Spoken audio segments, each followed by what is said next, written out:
Tonight, we journey back over 1,000 years to explore the harsh realities of Viking settlements, where survival meant enduring conditions that would horrify modern sensibilities.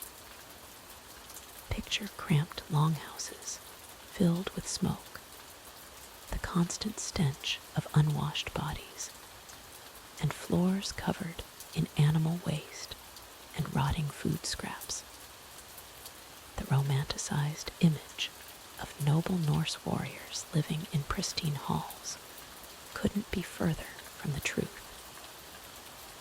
These settlements were breeding grounds for disease, where families of 20 or more people shared single rooms with their livestock during brutal Scandinavian winters.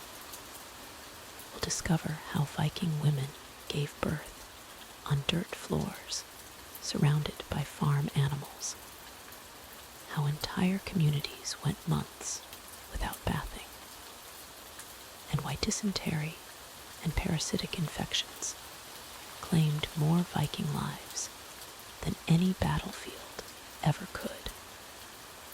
From the suffocating smoke that filled every dwelling to the primitive waste disposal methods that contaminated water supplies. These settlements were exercises in human endurance rather than comfortable homes. You'll learn about the horrific dental hygiene practices that left most Vikings toothless by age 30, the terrifying childbirth mortality rates, and the constant battle against rats, fleas, and other vermin that infested every corner of daily life. We'll explore how the lack of proper food preservation led to frequent poisoning, how the absence of medical knowledge turned minor injuries into death sentences, and why even the wealthiest jarls lived in conditions we would consider uninhabitable today. The reality of Viking settlements reveals a world where comfort was a luxury few could afford, where privacy didn't exist, and where the simple act of surviving another winter was considered a victory. So settle in as we uncover the uncomfortable truths about Viking living conditions, exploring a world where hardship was the norm and luxury meant having enough food to last until spring. Let these tales of ancient struggles guide you into peaceful rest. The Viking Age, spanning roughly from 793 to 1066 CE, witnessed the establishment of countless settlements across Scandinavia and beyond. These communities, far from the romanticized villages we might imagine, were harsh environments where survival demanded constant vigilance and adaptation to unforgiving conditions. Most Viking settlements were small, intimate communities, rarely exceeding 200 inhabitants. The typical settlement consisted of a handful of longhouses arranged around a central area, with additional structures for storage, workshops, and livestock. These weren't planned communities with organized layouts, but rather organic growths that developed based on practical needs and available resources. The longhouse served as the centerpiece of Viking domestic life, housing not just immediate family members, but also extended relatives, servants, and sometimes even livestock during harsh winters. These rectangular structures, typically measuring between 60 and 100 feet in length, were constructed using whatever materials the local environment provided. In forested areas, timber formed the primary building material, while in treeless regions like Iceland and Greenland, settlers relied on stone, turf, and even whale bones. Construction techniques varied by region, but most longhouses featured walls built from vertical wooden posts filled with wattle and daub, a mixture of woven branches, mud, and animal dung. The roofs, supported by internal wooden posts, were covered with layers of birch bark, turf, or thatch. These materials provided some insulation, but the structures remained drafty and cold throughout much of the year. The interior of a typical longhouse was divided into several sections, each serving multiple purposes.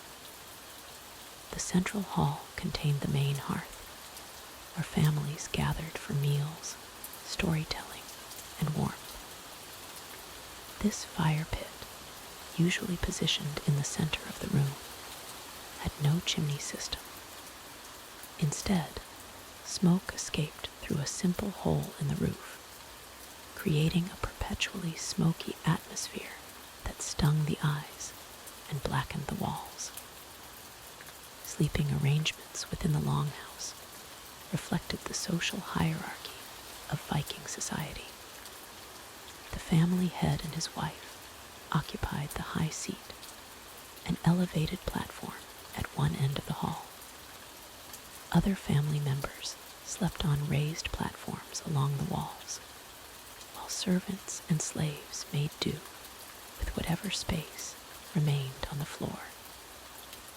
Privacy was virtually non-existent, with only hanging textiles or wooden screens providing minimal separation between sleeping areas. Storage presented constant challenges in these settlements. Vikings stored their grain, dried fish, and preserved meats in wooden chests, ceramic vessels, and underground pits lined with stones. However, these storage methods offered limited protection against moisture, rodents, and theft. Food spoilage was common, and families often faced hunger during particularly harsh winters or failed harvests. The workshop areas of Viking settlements buzzed with activity as craftsmen produced essential items for daily survival. Blacksmiths worked iron into tools, weapons, and household implements, while woodworkers carved bowls, spoons, and furniture. Women operated looms to create textiles from wool and flax, and leather workers processed animal hides into clothing, shoes, and containers. These workshops were typically separate structures or designated areas within larger buildings, filled with smoke, noise, and the constant smell of burning materials. Livestock played a crucial role in Viking settlements, providing meat, milk, wool, and leather. Cattle, sheep, goats, pigs, and chickens were common, along with horses for transportation and warfare. During summer months, animals grazed in nearby fields and forests, but winter brought them into close proximity with human inhabitants. Some longhouses included sections specifically designed for housing animals, creating additional warmth, but also introducing unpleasant odors and unsanitary conditions. The layout of Viking settlements reflected both practical needs and defensive considerations. Houses were often positioned to take advantage of natural windbreaks and water sources, while also providing clear sightlines for spotting approaching threats. Paths between buildings were narrow and winding, making navigation difficult for unfamiliar visitors, but allowing residents to move quickly between structures during emergencies. Water management posed significant challenges for Viking communities. While settlements were typically established near rivers, lakes, or coastal areas, accessing clean drinking water remained problematic. Wells were dug when possible, but many communities relied on collecting rainwater or melting snow. Contamination from human and animal waste was a constant concern, as proper sewage systems were virtually unknown in most settlements. The seasonal nature of Viking life meant that settlements experienced dramatic changes throughout the year. Summer brought increased activity as residents engaged in farming, trading, and raiding expeditions. Buildings were repaired, new structures constructed, and food stores replenished.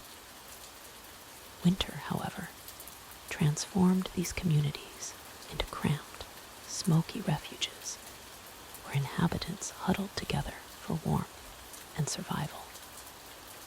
Trade and commerce occurred in designated areas within larger settlements, often near harbors or main pathways. Merchants displayed their wares on simple wooden tables or cloth spreads, bartering goods from distant lands for local products.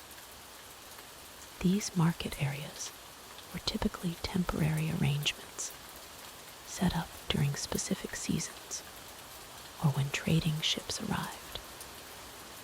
Religious and ceremonial activities took place in various locations within Viking settlements.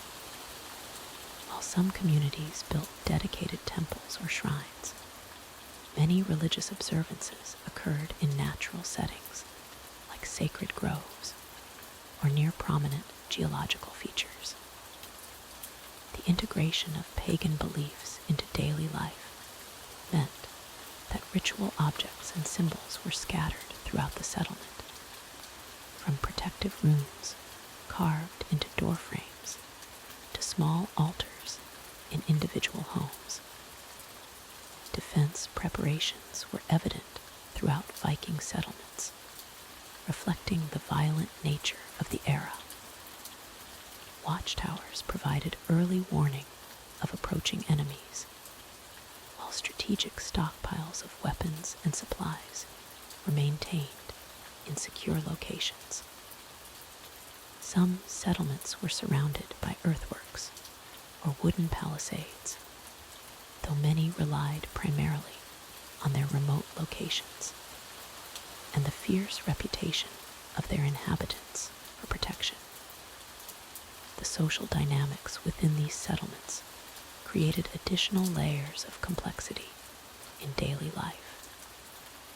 Hierarchies based on wealth, family connections, and martial prowess determined access to resources and living spaces. Disputes over property, inheritance, and personal honor were common, sometimes escalating into violence that could tear communities apart. Archaeological evidence from excavated Viking settlements reveals the harsh realities of life in these communities. Skeletal remains show signs of malnutrition, disease, and frequent injuries. Household refuse contains broken pottery, worn-out tools, and food scraps that paint a picture of constant struggle against scarcity and hardship. These settlements while representing remarkable achievements in adaptation and survival, were far from comfortable by modern standards. The daily challenges of obtaining food, staying warm, maintaining health, and defending against threats created an environment where life was indeed harsh, unpredictable, and often brutally short. Understanding these conditions helps us appreciate the true nature of Viking society and the remarkable resilience of the people who called these settlements home. The typical Viking longhouse stretched between 60 to 100 feet in length, with walls constructed from whatever materials the harsh Nordic landscape could provide. Stone foundations, when available, supported walls of timber, turf, and clay daub. These structures, while impressive in their communal design, created living conditions that would challenge even the hardiest of souls. Inside these elongated dwellings, multiple families shared a single rectangular space, divided only by hanging cloth partitions or crude wooden screens. The central hearth, positioned in the middle of the structure, served as the primary source of heat and light. Smoke from this fire rose toward roof openings, though much of it lingered in the living space, creating a perpetually hazy atmosphere that stung the eyes and coated every surface with a thin layer of soot. The floor consisted of packed earth, occasionally covered with rushes or straw that quickly became sodden with spilled liquids, tracked mud, and organic waste. These floor coverings, meant to provide insulation and comfort, instead became breeding grounds for insects and sources of persistent odors. During winter months, when fresh materials were scarce, the same rushes remained in place for months, decomposing slowly beneath the feet of the inhabitants. Sleeping arrangements in the longhouse followed a strict hierarchy. The most prominent family occupied the area closest to the central hearth, enjoying the greatest warmth and the honor of the high seat. Lesser families and servants arranged themselves along the walls, sleeping on raised platforms called benches, which served dual purposes as seating during the day and beds at night. These sleeping benches, constructed from rough-hewn planks, offered little comfort. Straw mattresses, when available, provided minimal cushioning against the hard wood. More commonly, inhabitants slept on animal hides or woven blankets placed directly on the wooden surface. The lack of individual sleeping chambers meant that privacy was virtually non-existent, with the sounds of snoring, coughing, and intimate conversations echoing throughout the shared space. The absence of proper windows in most longhouses created an environment of perpetual dimness. Small openings near the roof allowed some light to enter, but these same gaps also permitted rain, snow, and cold air to penetrate the living space. During winter storms, inhabitants often had to choose between sealing these openings to maintain warmth or leaving them open to prevent complete darkness during daylight hours. Ventilation presented a constant challenge in Viking housing. The combination of cooking fires, oil lamps, and the breath and body heat of numerous occupants created a stifling atmosphere. The roof openings designed to release smoke often proved inadequate, particularly during adverse weather when wind patterns prevented proper air circulation. This poor ventilation trapped not only smoke, but also the accumulated odors of unwashed bodies, cooking food, and animal waste from livestock that sometimes shared the living space during harsh winters.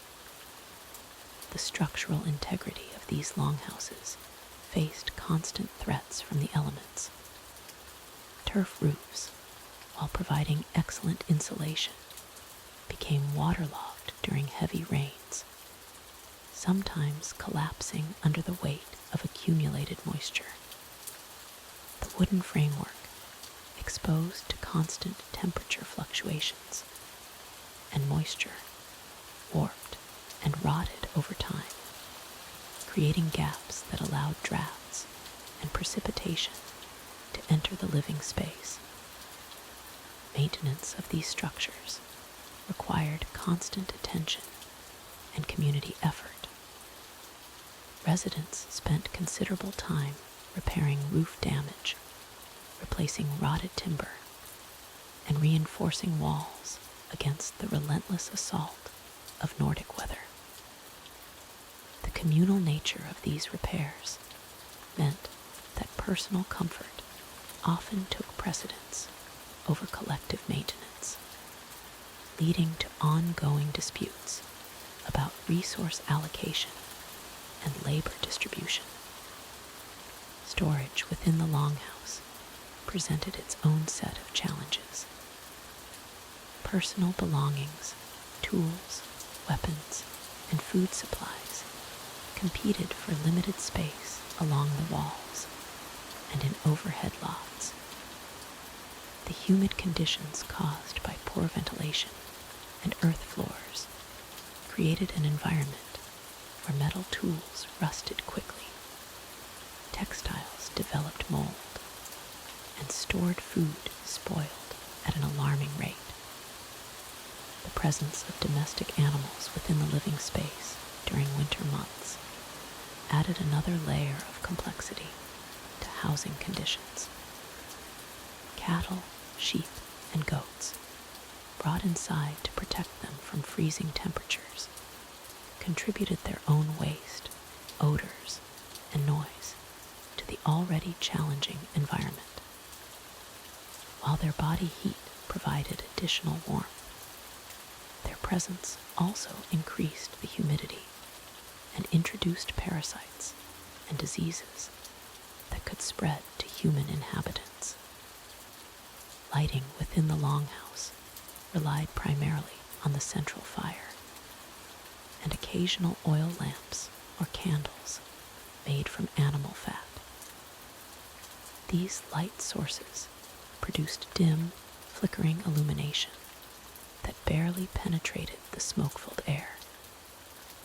The scarcity of fuel meant that artificial lighting was used sparingly, leaving inhabitants to conduct most activities during daylight hours or in near darkness.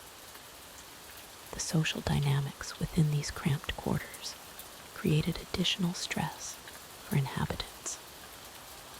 Multiple generations of families, along with servants and slaves, coexisted in close proximity with little opportunity for solitude or personal space.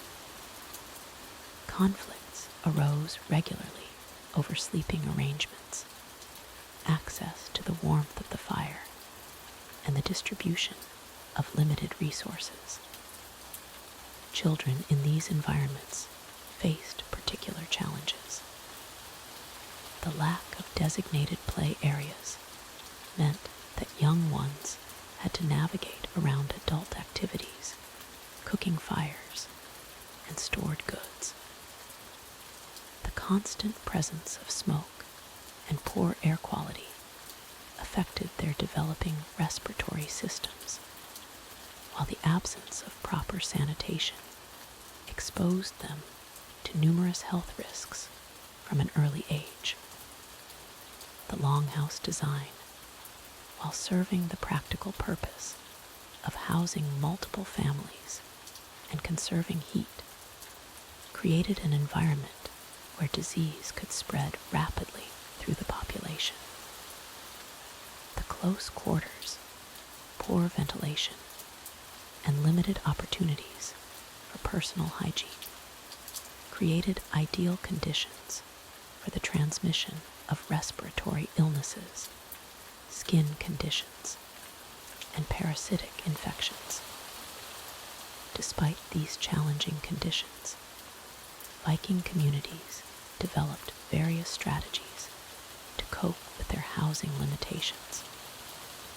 Seasonal migrations to summer settlements provided temporary relief from the worst aspects of winter longhouse living.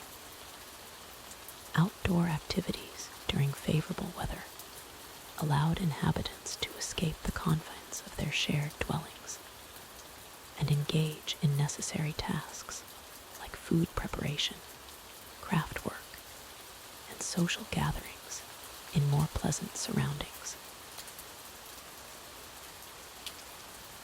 The structural integrity of Viking longhouses was constantly threatened by the harsh Scandinavian climate. These buildings, constructed primarily from wood and turf, required constant maintenance that consumed enormous amounts of time and resources. The wooden framework, typically made from oak or pine when available, would expand and contract with temperature changes, creating gaps that allowed cold air and moisture to penetrate the living spaces. The foundation systems were particularly problematic. Most longhouses were built directly on the ground or on simple stone foundations that provided minimal protection from ground moisture. This direct contact with the earth meant that the wooden sills and lower wall sections were constantly exposed to dampness, leading to rapid deterioration and rot. Archaeological evidence from sites like Borg in Norway shows that many structures required complete reconstruction of their lower sections every 15 to 20 years. The roofing system presented its own set of challenges. Viking builders typically used a combination of wooden planks covered with layers of birch bark and turf. While this method provided reasonable insulation when properly maintained, it created a heavy load on the wooden framework. A typical longhouse roof could weigh several tons when saturated with rainwater or snow, placing enormous stress on the supporting beams and posts. Water damage was a constant concern that affected every aspect of daily life. The turf roofs, while providing insulation, were essentially living ecosystems that retained moisture for extended periods. During heavy rains or rapid snow melts, water would seep through the roof layers, dripping onto the interior spaces below. This constant moisture created ideal conditions for mold growth and wood rot, making the indoor air quality extremely poor. The drainage systems around Viking settlements were rudimentary at best. Most communities lacked sophisticated water management infrastructure, relying instead on natural topography to direct water away from buildings. This often proved inadequate during periods of heavy precipitation or seasonal flooding. Standing water around building foundations would seep into the structures, creating perpetually damp conditions that were impossible to remedy with available technology. Interior moisture problems were compounded by the daily activities of the inhabitants. Cooking, breathing, and the presence of livestock all contributed to high humidity levels inside the longhouses. With limited ventilation options, this moisture had nowhere to escape, condensing on the cooler surfaces of walls and ceilings. The combination of poor ventilation and high humidity created an environment where textiles, food stores, and wooden implements would quickly develop mold and decay. The heating systems, while necessary for survival, created additional structural problems. The central hearths required constant attention to prevent fires from spreading to the wooden framework. However, the intense heat from these fires would cause the surrounding wood to dry out and become brittle, making it more susceptible to cracking and splitting. The thermal stress from repeated heating and cooling cycles would gradually weaken the structural integrity of the entire building. Smoke damage was another persistent issue that affected both the structure and the inhabitants. The primitive chimney systems, often nothing more than holes in the roof, were ineffective at removing all the smoke from cooking and heating fires. This meant that soot would accumulate on every surface inside the longhouse, creating a layer of acidic residue that would gradually eat away at wooden surfaces and metal objects. The pest problems in Viking longhouses were severe and constant. The combination of food storage, animal presence, and poor sanitation created ideal breeding conditions for various insects and rodents. Fleas, lice, and bedbugs were endemic in most settlements, living in the straw bedding, woolen textiles, and wooden furniture. These pests not only caused discomfort, but also served as vectors for various diseases that could devastate entire communities. Rodent infestations were particularly problematic because they threatened the food security of the settlement. Rats and mice would consume stored grains, contaminate food supplies with their droppings, and damage textiles and leather goods. The wooden construction of the longhouses provided numerous hiding places and nesting sites for these pests, making complete eradication nearly impossible with the tools and methods available to Viking communities. The shared living spaces created additional hygiene challenges that affected the structural condition of the buildings. With multiple families often occupying different sections of a single longhouse, the accumulation of human waste, food scraps, and general debris was constant. The earthen floors would become saturated with organic matter, creating unsanitary conditions that attracted more pests and contributed to the overall deterioration of the structure. Maintenance of these buildings required skills and materials that were not always readily available. Replacing rotted timbers required access to suitable trees, which might be located far from the settlement. The specialized knowledge needed for proper construction techniques was typically held by only a few individuals in each community, making repairs dependent on their availability and expertise. The seasonal nature of construction work meant that major repairs could only be undertaken during specific times of the year. The harsh winter conditions made it impossible to perform significant structural work, while the demands of farming and raiding during warmer months limited the time available for building maintenance. This meant that problems would often accumulate over time, leading to more extensive and costly repairs. The economic burden of maintaining these structures was substantial for Viking communities. The constant need for materials, labor, and expertise meant that a significant portion of the community's resources had to be dedicated to simply keeping their buildings habitable.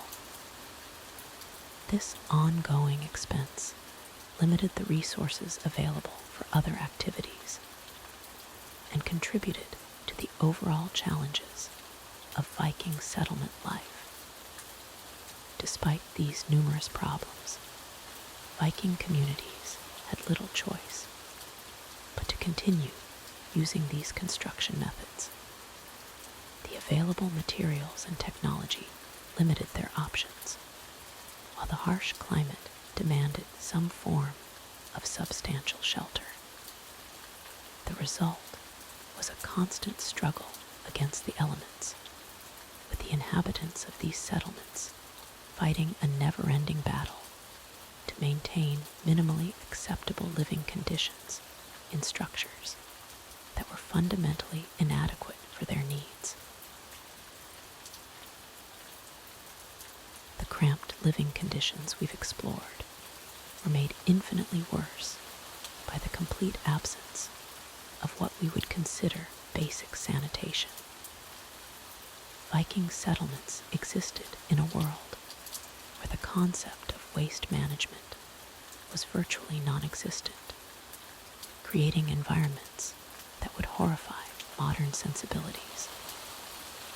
The daily reality of human and animal waste disposal created a perpetual cycle of contamination that permeated every aspect of settlement life. In most Viking settlements, human waste disposal followed the most primitive methods imaginable. The concept of designated latrines or waste areas was largely foreign to these communities. Instead, residents simply relieved themselves wherever convenient, often just outside their dwelling entrances or in the nearest available corner of the settlement. During harsh winter months, when venturing far from shelter could mean death, waste accumulated directly within living spaces, creating conditions that defied comprehension. The absence of proper sewage systems meant that human waste simply accumulated on the ground surface, mixing with mud, rainwater, and melting snow to create a perpetual slurry of contamination. This waste-laden mixture would freeze solid during winter months, creating treacherous walking surfaces that residents had to navigate daily. When spring arrived, the thawing process released months of accumulated waste, creating an overwhelming stench that could be detected from considerable distances. Archaeological evidence from Viking settlements reveals the true extent of these sanitation failures. Excavations consistently uncover thick layers of human and animal waste mixed with food scraps, creating what researchers term dark earth deposits. These layers, sometimes reaching several feet in depth, represent decades of accumulated waste that was never properly removed or managed. The sheer volume of waste material found at these sites suggests that that settlements existed in a permanent state of contamination. The mixing of human waste with food preparation areas created particularly dangerous conditions. Without understanding of bacterial contamination, Vikings routinely prepared meals in areas where waste had been deposited. Kitchen spaces, often located directly adjacent to sleeping areas, became breeding grounds for disease-causing organisms. The practice of using the same tools for waste removal and food preparation further compounded these risks, creating cross-contamination that spread illness throughout entire communities. Water sources within settlements faced constant contamination from waste runoff. Wells, streams, and water collection areas regularly became polluted with human and animal waste, creating drinking water that was essentially liquid disease. The Vikings' limited understanding of water purification meant that contaminated water sources continued to be used even when they caused obvious illness. Families would continue drawing water from wells that had been contaminated for months or even years, perpetuating cycles of waterborne disease.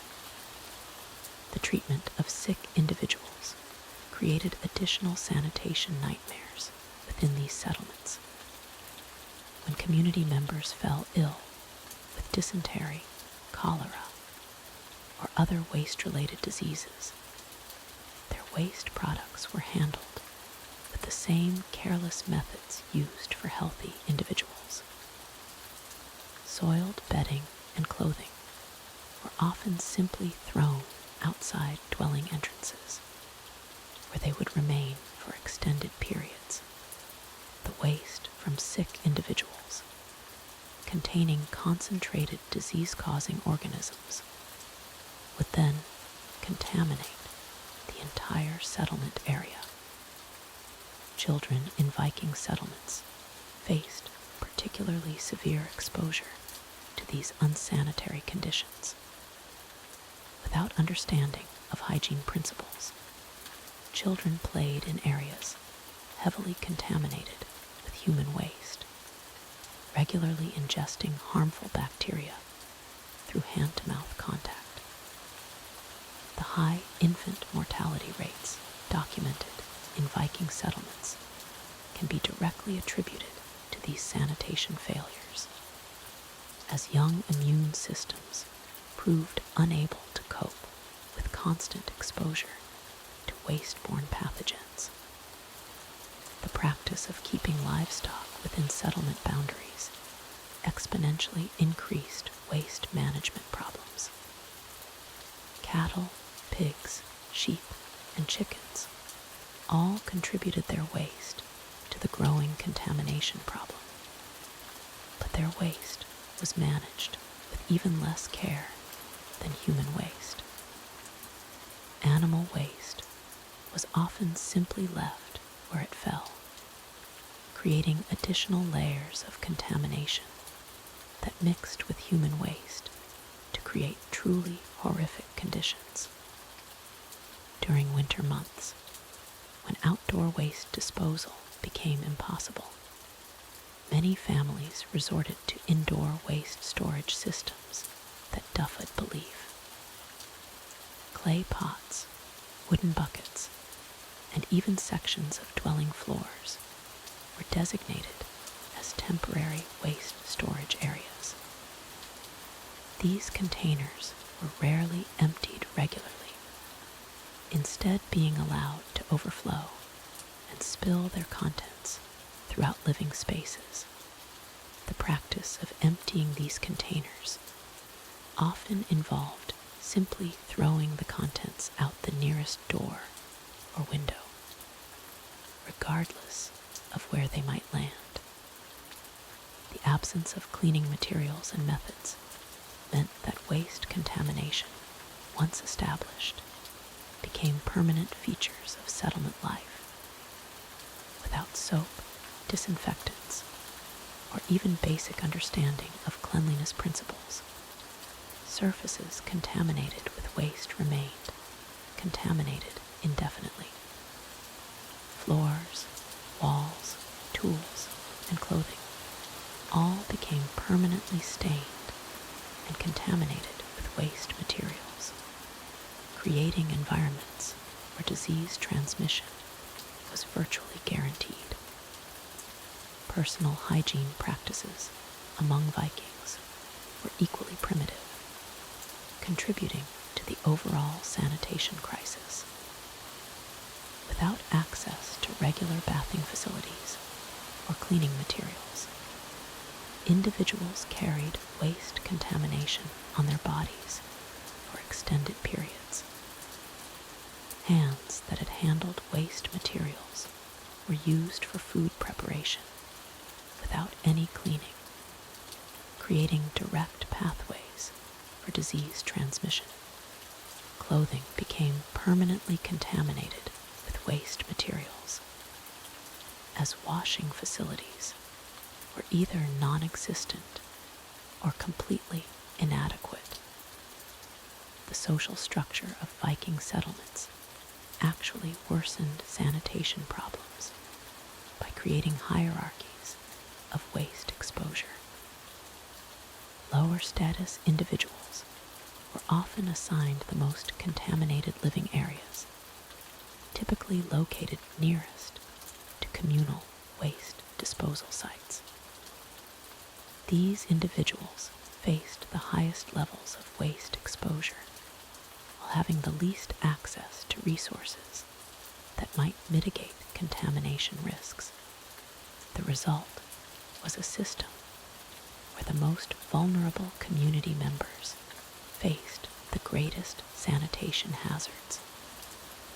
Trade and travel activities spread these sanitation problems beyond individual settlements, creating networks of contamination that affected entire regions. Viking traders and raiders carried waste-contaminated clothing and equipment between settlements, spreading diseases and contamination across vast distances. Ships used for trading voyages became floating repositories of waste and disease, as crews had no means of maintaining sanitation during extended voyages. The complete absence of medical understanding regarding waste-related diseases meant that Vikings had no framework for addressing these sanitation problems. Illnesses caused by waste contamination were attributed to supernatural causes, evil spirits, or divine punishment, preventing any rational approach to waste management. This fundamental misunderstanding of disease causation ensured that sanitation problems would continue indefinitely, as communities saw no connection between their waste practices and their health problems. The waste management crisis in Viking settlements extended far beyond simple human refuse. Animal waste presented an equally daunting challenge that permeated every aspect of daily life. Cattle, horses, pigs, goats, and chickens all contributed to an overwhelming accumulation of manure that had nowhere to go during the harsh winter months. During summer, some of this waste could be spread on fields as fertilizer, but winter storage created nightmarish conditions. Barns and animal shelters were typically attached to or built very close to human dwellings for warmth and protection. This proximity meant that the constant smell of animal waste mixed with the already pungent air inside Viking homes. The floors of these animal shelters were often nothing more than packed earth that became saturated with urine and feces. Over months of winter confinement, these floors would develop a thick, putrid layer of waste that froze and thawed repeatedly, creating a permanent stench that clung to everything nearby.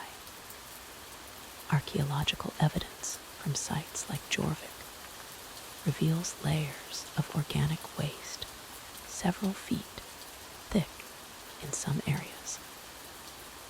These deposits contain not just animal dung, but also rotting food scraps, human waste, and decomposing organic matter that accumulated over years of continuous habitation.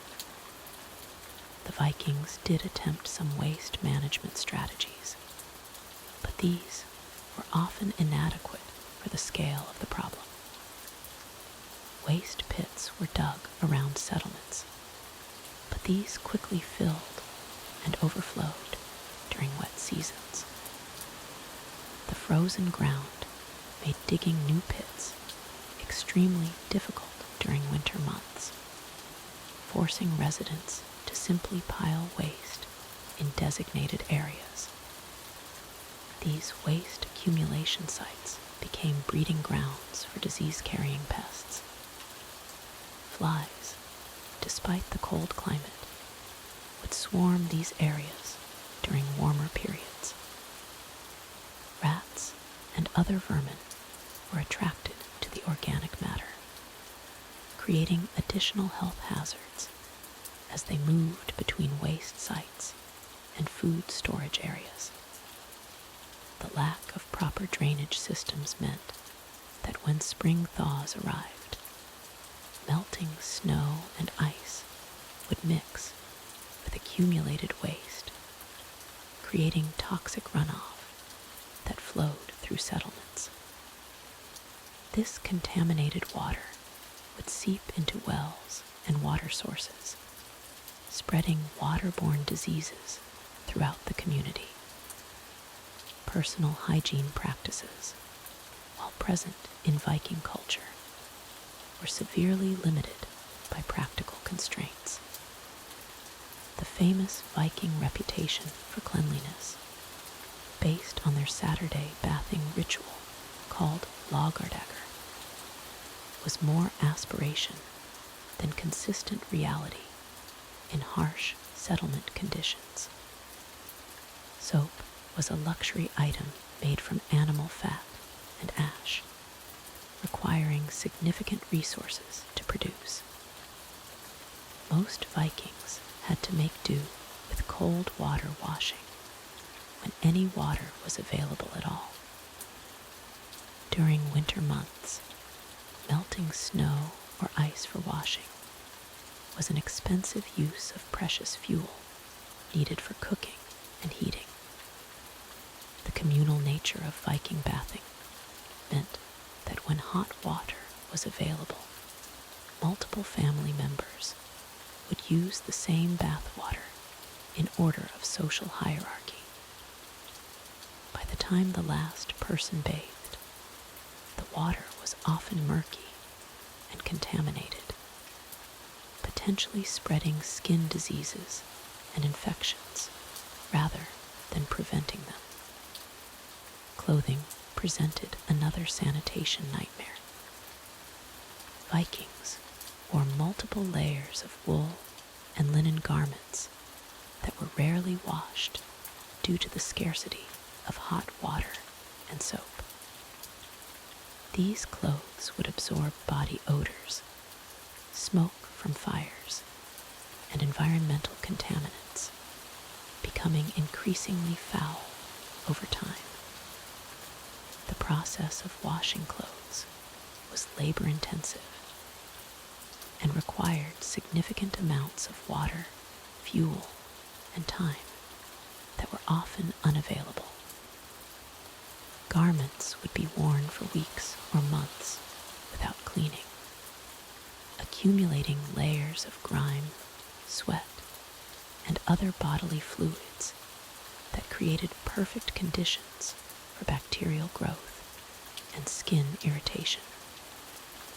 Lice and other parasites thrived in these unwashed garments and unwashed hair.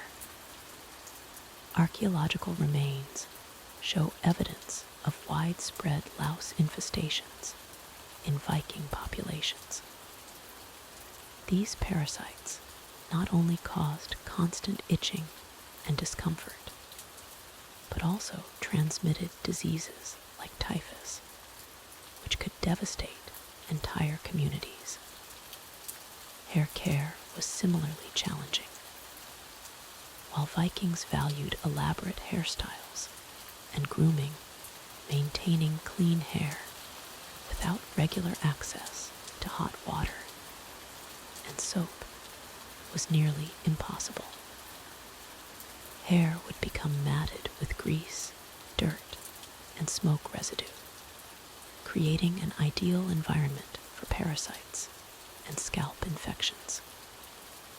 The Vikings did use various natural remedies for cleaning, including certain plants and herbs that had cleansing properties. However, these were seasonal and often unavailable during the long winter months when hygiene challenges were most severe. Dental hygiene was practically non-existent by modern standards. While some Vikings used twigs or rough cloths to clean their teeth, the lack of proper dental care led to widespread tooth decay, gum disease, and tooth loss. The constant consumption of coarse, gritty foods further wore down tooth enamel, creating painful dental problems that had no effective treatment. Food preparation areas were another source of contamination. Without proper cleaning methods or understanding of bacterial contamination, cutting surfaces, cooking utensils, and food storage containers harbored dangerous pathogens. The same knives used for butchering animals might be used for food preparation without adequate cleaning in between. The communal eating practices meant that diseases could spread rapidly through shared utensils and drinking vessels. When one person fell ill, the entire household was likely to become infected through these contaminated shared items. Menstrual hygiene presented particular challenges for Viking women. Without access to proper sanitary materials, women had to make do with rags or other absorbent materials that were difficult to clean and reuse safely. This created additional health risks and social stigma around natural bodily functions. The combination of all these sanitation issues created a cascade of health problems that defined Viking settlement life. Skin diseases, respiratory infections, gastrointestinal illnesses, and parasitic infestations were constant companions for most Vikings, making their already difficult lives even more challenging and uncomfortable. These sanitation challenges weren't just inconveniences.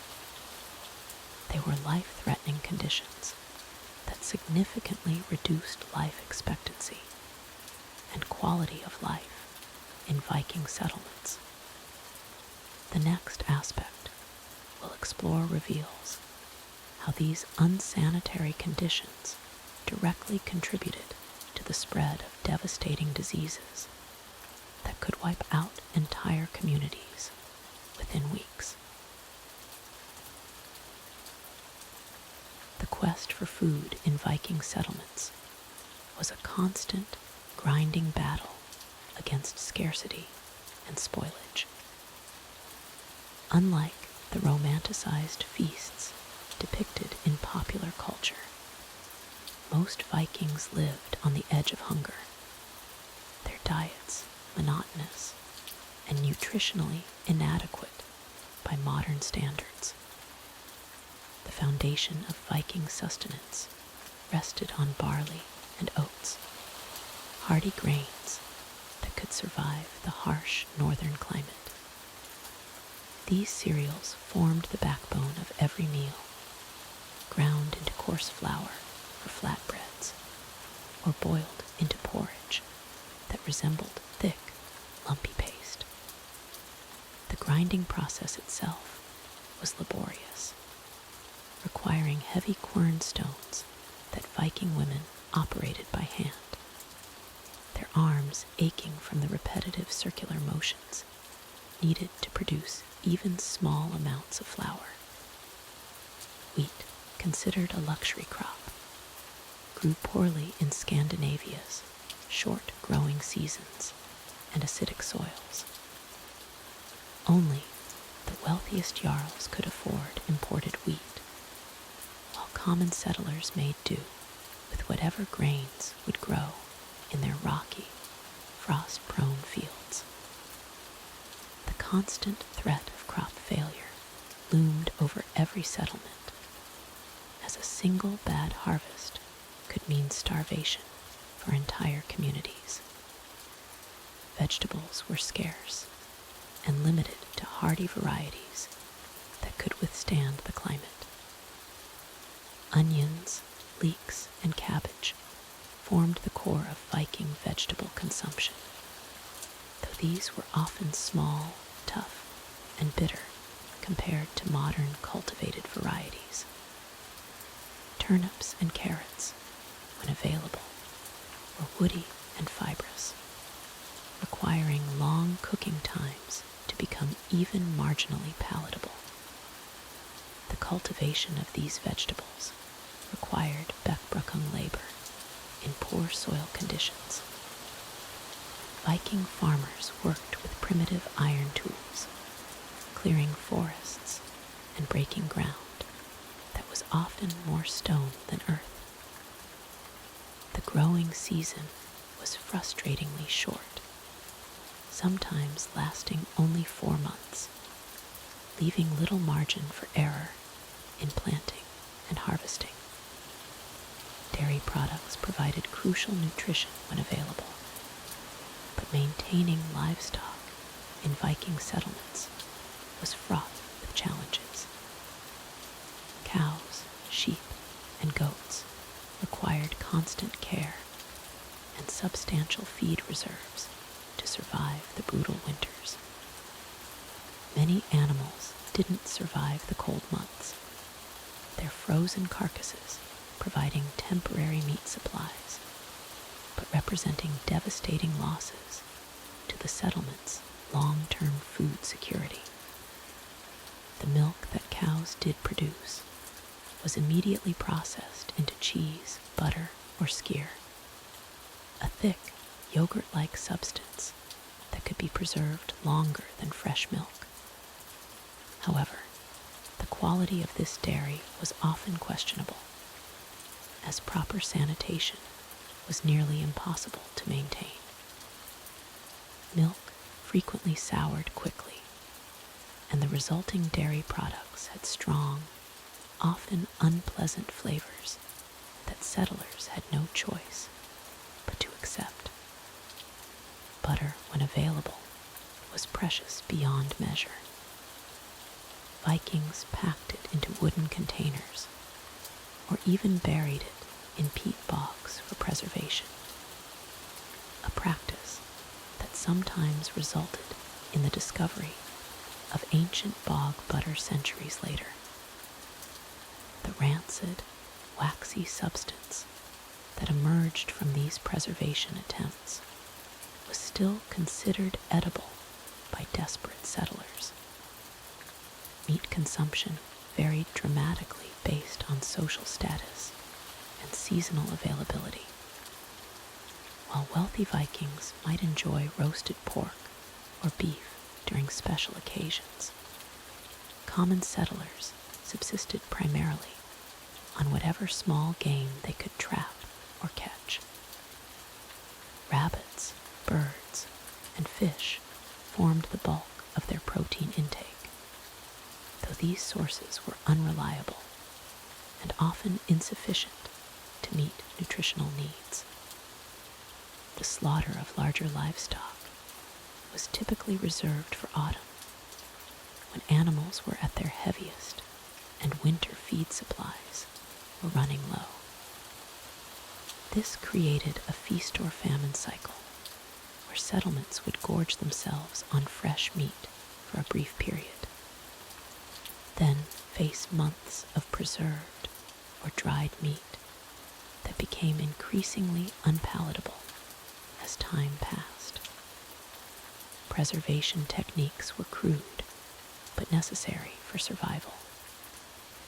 Vikings salted meat heavily, packed it in fat, or hung strips to dry in smoky longhouses.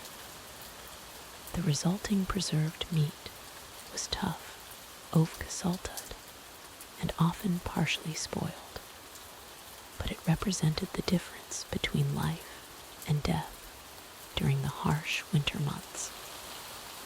Fish provided a more reliable protein source for coastal settlements, but even this came with significant challenges.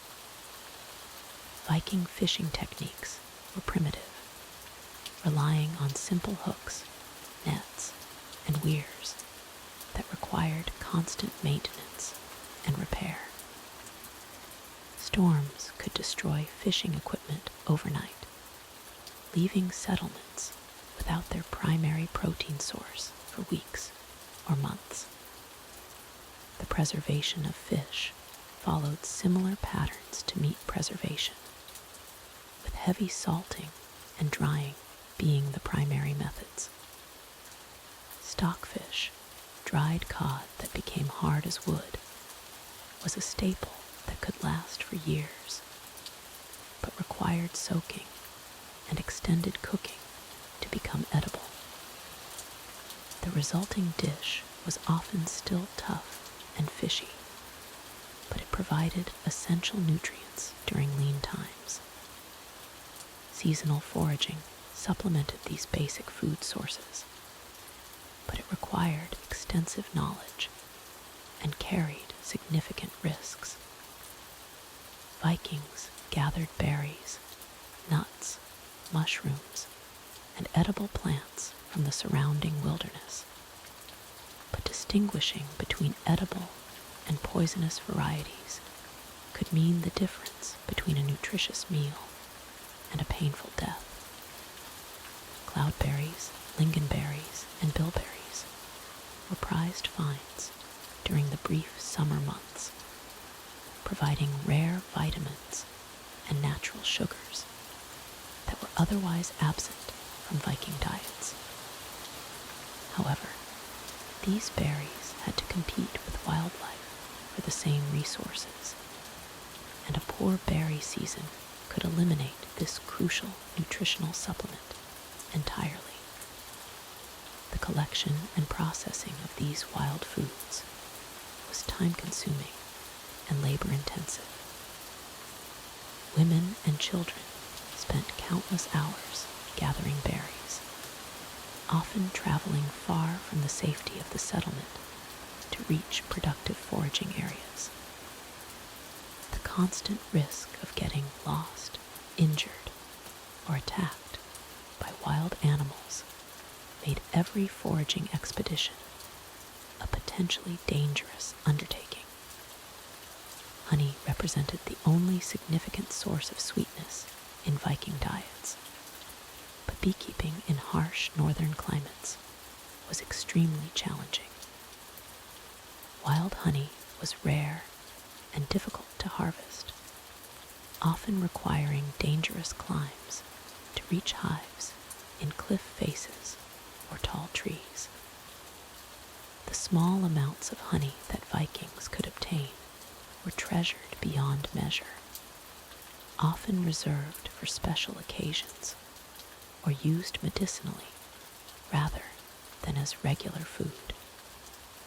The fermentation of honey into mead provided Vikings with their primary alcoholic beverage, but the process was unpredictable and often resulted in batches that were either too weak to be intoxicating or so strong they were barely drinkable. The knowledge required to consistently produce quality mead was closely guarded and passed down through generations of skilled brewers. Even when food was available, the nutritional quality was often poor by modern standards. The lack of fresh fruits and vegetables during winter months led to widespread vitamin deficiencies, resulting in scurvy, night blindness, and other nutrition-related ailments that weakened entire communities and made them more susceptible to disease and injury. The preservation of meat presented constant challenges in Viking settlements. Without refrigeration, families relied on smoking, salting, and drying techniques that required careful timing and favorable weather conditions. Smokehouses, constructed from stone and timber, filled settlements with the perpetual haze of burning wood and the acrid smell of curing flesh. These structures demanded constant attention, as improper smoking could result in spoiled meat that might poison entire families during the harsh winter months. Salt, when available, became more precious than silver in remote Viking communities. Coastal settlements enjoyed some advantage in salt production through the laborious process of boiling seawater, but inland communities often went entire seasons without adequate salt supplies. This scarcity forced Vikings to develop alternative preservation methods, including fermentation techniques that produced foods with overwhelmingly sour and pungent flavors that modern palates would find revolting. The preparation of blood sausages exemplified the Vikings' desperate efficiency in food utilization. When animals were slaughtered, every drop of blood was collected in wooden bowls and mixed with barley, oats, or whatever grains were available.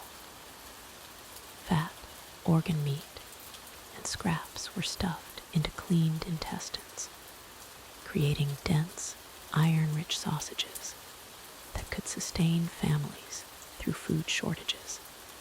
The process filled homes with the metallic smell of blood and the nauseating odor of organ meat, creating an atmosphere that would challenge even the strongest stomachs. Dairy products formed another cornerstone of Viking nutrition, though the conditions surrounding their production were far from sanitary.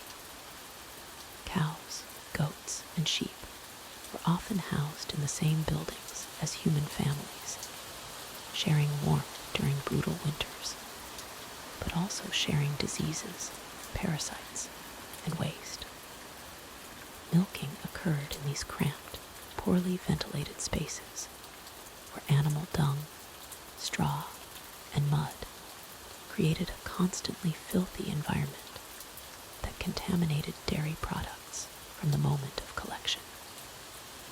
The production of skyr, a thick fermented dairy product, required careful temperature control and cleanliness that was nearly impossible to achieve in Viking settlements.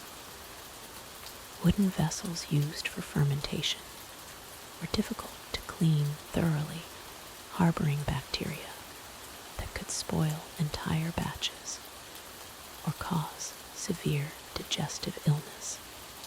Families often consumed dairy products that had partially spoiled, leading to chronic stomach problems and digestive disorders that weakened community members and made them more susceptible to other diseases. Cheesemaking presented similar challenges, as the aging process required consistent cool temperatures and protection from contamination. Underground storage areas, when available, were often damp and moldy, imparting unpleasant flavors to aging cheeses while encouraging the growth of harmful microorganisms. Many Viking cheeses developed thick layers of mold that families would scrape away before consumption. Though this practice couldn't eliminate the toxins that had already penetrated the cheese itself, the collection and preparation of eggs added another layer of complexity to Viking food systems. Chickens, ducks, and geese were kept in crude enclosures that offered little protection from predators or harsh weather. Egg collection often involved searching through filthy nesting areas, contaminated with bird droppings, feathers, and decomposing organic matter.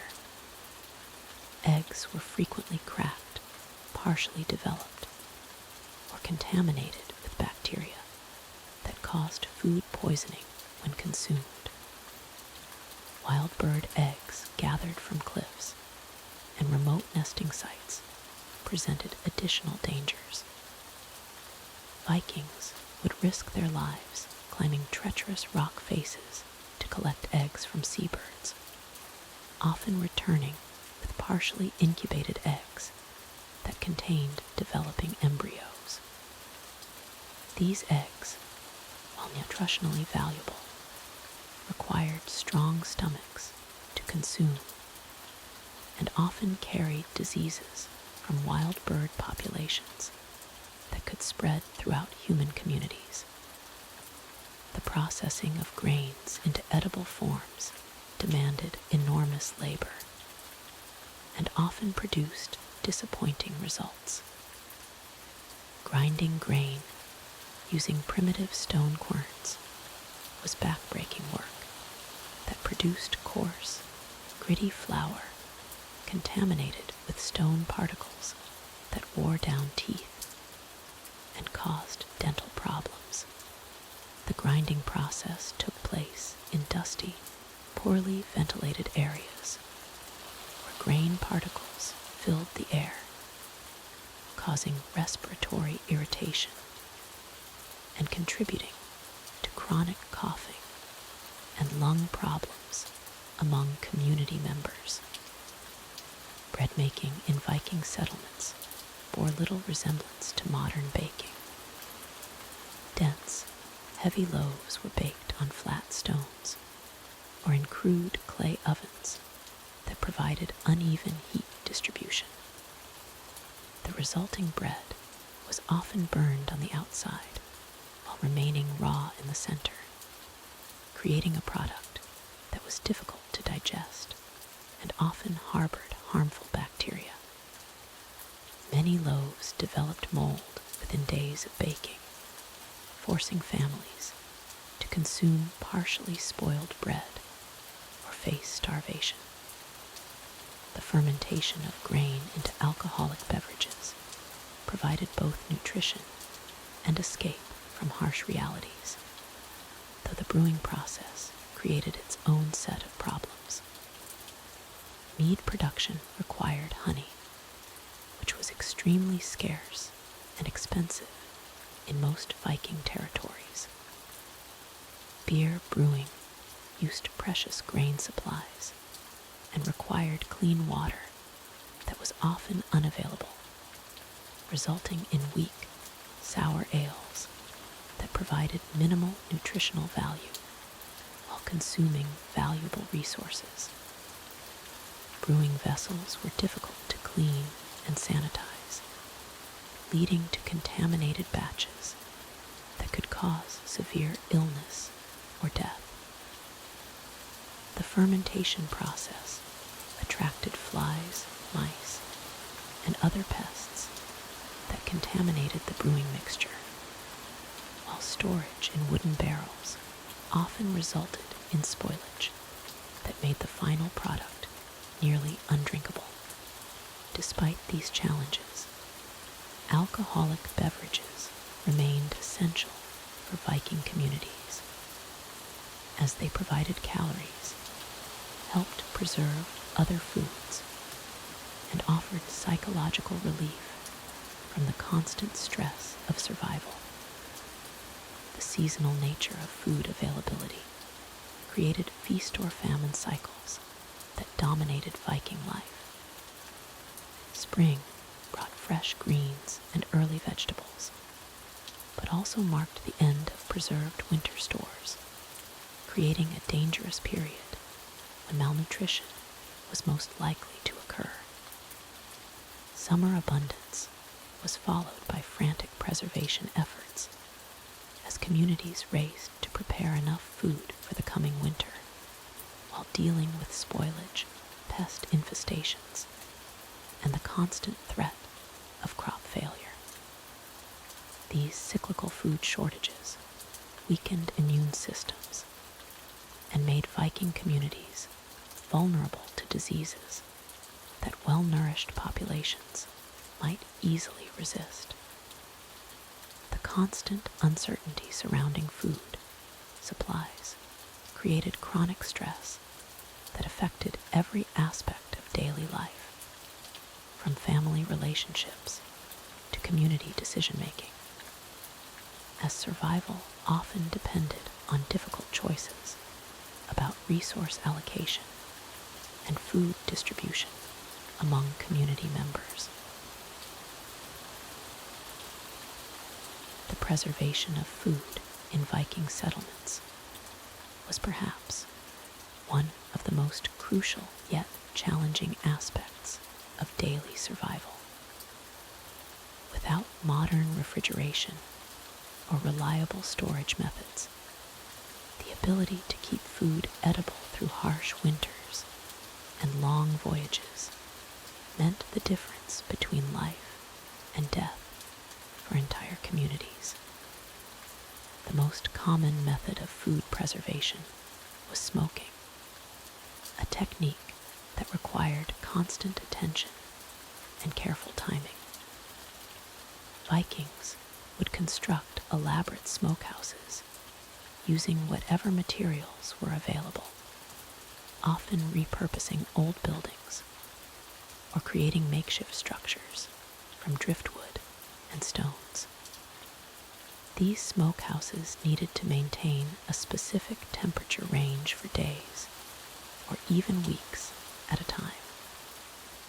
The process began with the selection of wood for smoking. Different types of wood imparted different flavors and preservation qualities to the meat or fish. Birch was preferred for its mild flavor and steady burn, while juniper was used for its antimicrobial properties. Oak, when available, provided a robust flavor that could mask the taste of meat that was beginning to turn. Fish, being the most abundant protein source in many coastal settlements, required immediate attention upon being caught. The smoking process for fish typically took 3 to 5 days of continuous monitoring. The fish had to be cleaned, gutted, and prepared within hours of being caught, or the entire batch would spoil before the smoking process could preserve it effectively. The preparation of fish for smoking was a laborious process that often involved entire families. Women and children would work alongside the men, scaling and cleaning hundreds of fish at a time. The fish were then hung on wooden racks inside the smokehouse, with careful attention paid to spacing and air circulation. Too close together, and the smoke couldn't penetrate properly. Too far apart, and the limited space was wasted.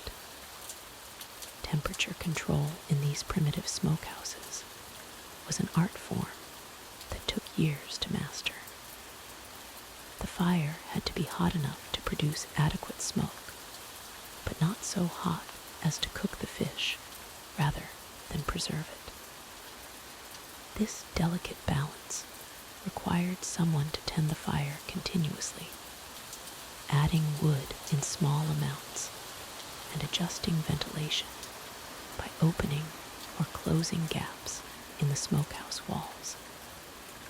The smoke itself served multiple purposes in the preservation process.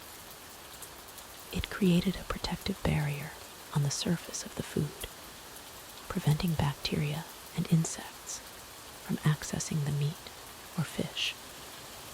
The chemicals in the smoke, particularly from certain types of wood, had natural antimicrobial properties that helped kill harmful microorganisms. The dehydration effect of the smoking process removed moisture that bacteria needed to survive and multiply. But smoking was just one of several preservation methods Vikings employed.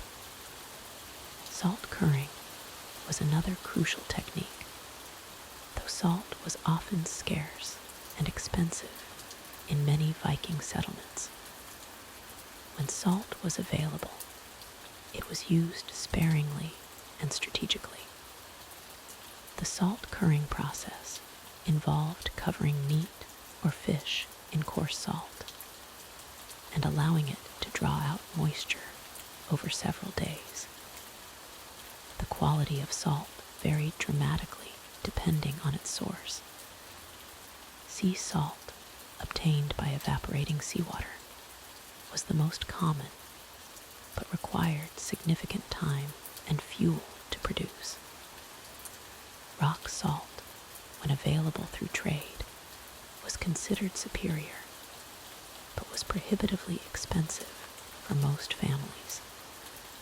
Some settlements near natural salt springs had better access to this precious preservative, giving them a significant advantage in food storage.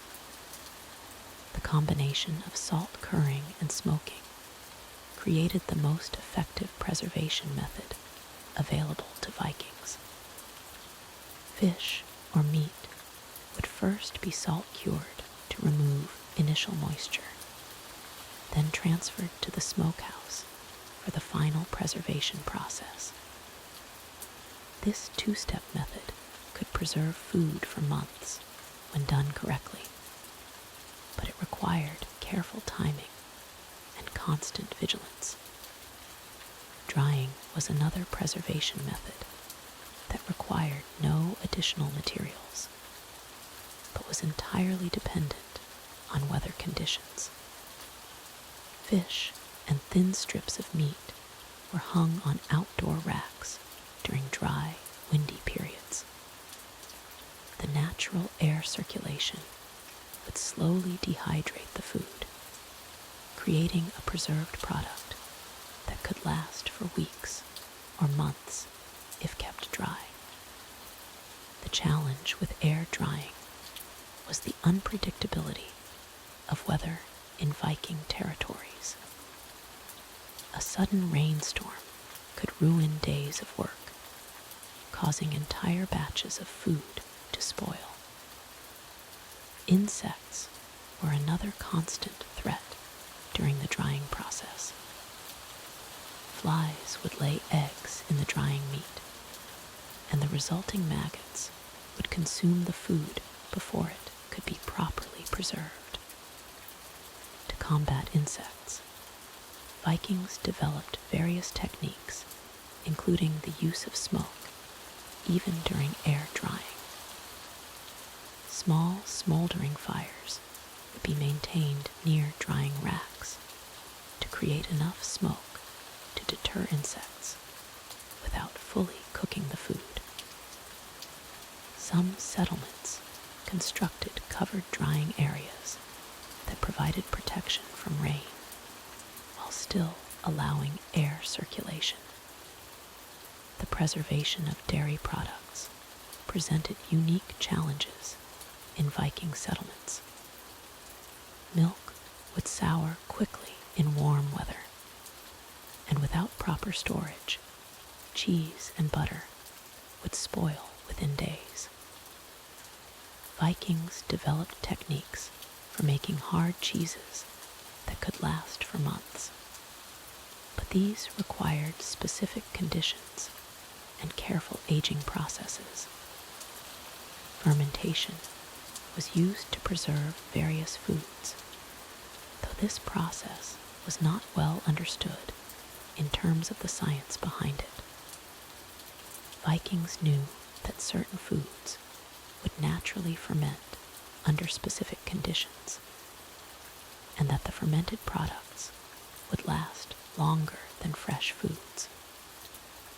This knowledge was passed down through generations, with families guarding their specific techniques and recipes.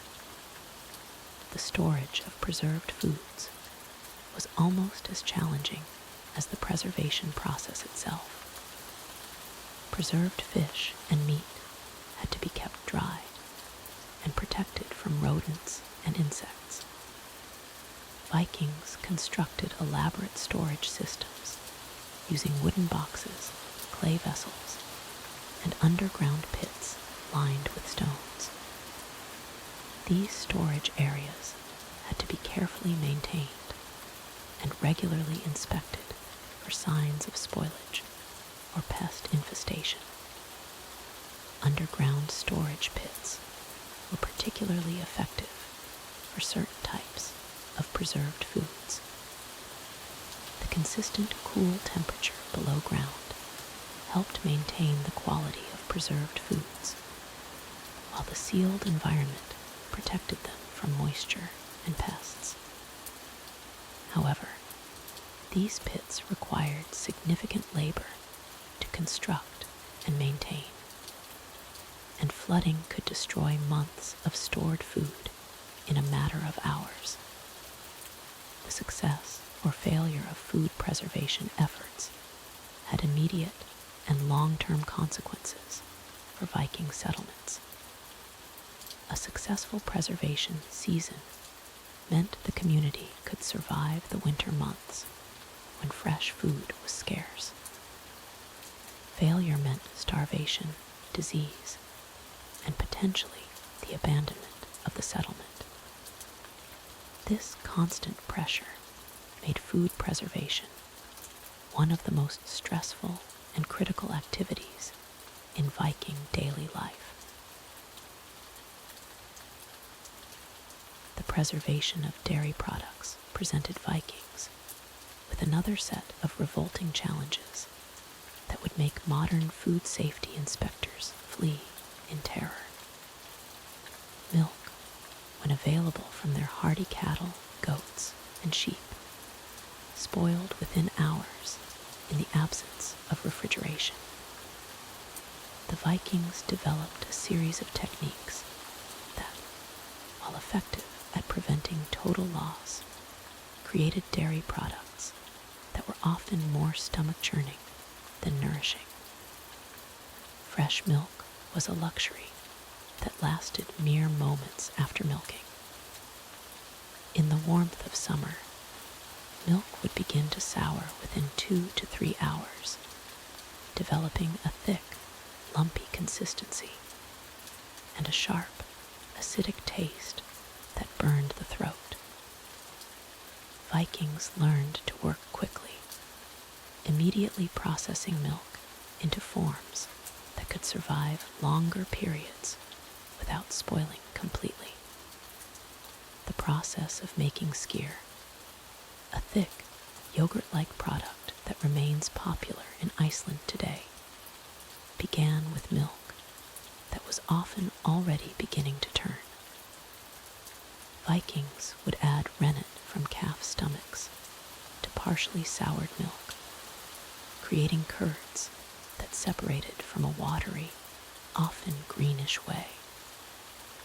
The curds were then pressed and aged in wooden containers that harbored countless bacteria from previous batches.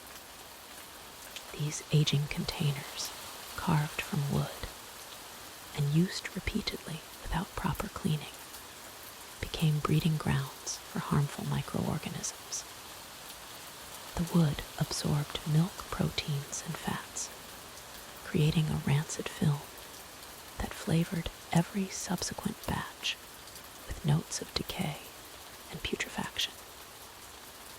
Vikings considered this accumulated flavor desirable, not understanding that they were essentially poisoning themselves with each meal. Butter production was equally horrifying by modern standards. Cream was churned in wooden vessels using paddles that were rarely cleaned thoroughly. The resulting butter was often contaminated with hair, dirt, and insect parts that had fallen into the cream during the lengthy churning process. This butter was then packed into wooden barrels or wrapped in cloth for storage. Without salt for preservation, butter quickly became rancid, developing a sharp, bitter taste and a yellowish-green color that indicated dangerous bacterial growth. Vikings consumed this spoiled butter regularly, spreading it on their bread or using it in cooking, apparently immune to its offensive smell and taste through sheer necessity and habituation. Cheese production was perhaps the most nauseating aspect of Viking dairy preservation. Milk was curdled using rennet extracted from the stomachs of young animals, a process that began with slaughtering calves, lambs, or kids, and removing their stomachs while the rennet was still active. These stomachs were often stored for weeks before use, developing their own collection of harmful bacteria. The cheese-making process took place in environments that were far from sanitary. Wooden vats used for curdling were cleaned sporadically, if at all, allowing previous batches to contaminate new ones. The curds were pressed using stones that had been used for various other purposes, introducing additional contaminants into the developing cheese. Aging cheese presented its own horrors. Wheels of cheese were stored in damp, dark spaces where they developed thick coats of mold that Vikings considered both natural and beneficial. While some molds are indeed helpful in cheese aging, the uncontrolled environment meant that dangerous molds often grew alongside beneficial ones, creating cheeses that were potentially toxic. These moldy cheeses developed hard, blackened rinds that concealed interiors that could range from pleasantly aged to dangerously contaminated. Vikings ate the entire cheese, rind and all, consuming whatever molds and bacteria had taken residence during the aging process. The taste was often overwhelmingly sharp and bitter, with undertones of decay that spoke to the cheese's questionable preservation. Milk products were also preserved through fermentation, creating beverages that were more alcohol than dairy. These fermented milk drinks, similar to kefir, were produced using wooden vessels that harbored wild yeasts and bacteria from the environment. The fermentation process was uncontrolled, leading to beverages with unpredictable alcohol content and flavor profiles that ranged from mildly sour to aggressively acidic. The containers used for fermentation were never properly sterilized, meaning each batch inherited microorganisms from previous fermentations. Over time, these vessels developed a complex ecosystem of bacteria and yeasts that produced fermented milk with flavors that were often more reminiscent of vinegar than any recognizable dairy product. Vikings also preserved eggs, though their methods were equally questionable. Fresh eggs were buried in sand, ash, or grain, where they slowly dehydrated and developed leathery shells.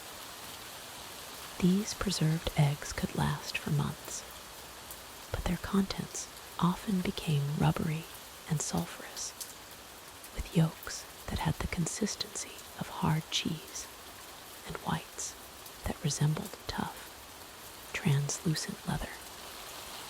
Some eggs were preserved in fermented fish brine, absorbing the pungent flavors of rotting fish while supposedly maintaining their nutritional value. These fish-flavored eggs were considered delicacies, though their smell was reportedly so overwhelming that they had to be eaten quickly to avoid triggering the gag reflex. The preservation of vegetables and fruits was equally primitive and often unsuccessful. Root vegetables like turnips, carrots, and onions were stored in underground pits lined with stones and covered with layers of straw and earth. These storage pits, while protecting vegetables from freezing, created humid environments where rot could spread rapidly through entire stores. Vikings would dig into these pits throughout winter, often finding that significant portions of their stored vegetables had turned to black, slimy masses that reeked of decay. They learned to cut away the rotted portions and consume what remained, often eating vegetables that were partially decomposed and harbored dangerous bacteria. Apples and other fruits were dried when possible, but the process was unreliable in the damp Scandinavian climate. Partially dried fruits often developed mold before losing enough moisture to prevent spoilage, creating dried fruit that was more fungus than food. Vikings ate these moldy dried fruits anyway, considering them valuable sources of sweetness during the long winter months. The cumulative effect of these preservation methods was a diet that was constantly challenging the human digestive system and immune response. Vikings lived in a state of perpetual low-level food poisoning. Their bodies adapted to processing foods that would hospitalize modern individuals. Their preservation techniques, born of necessity and ignorance of food safety principles, created a culinary landscape where every meal was a gamble with illness and death.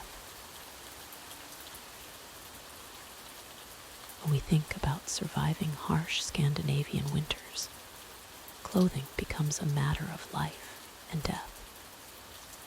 For Viking-age settlers, every thread, every layer, every carefully crafted garment represented the difference between warmth and freezing, between comfort and misery.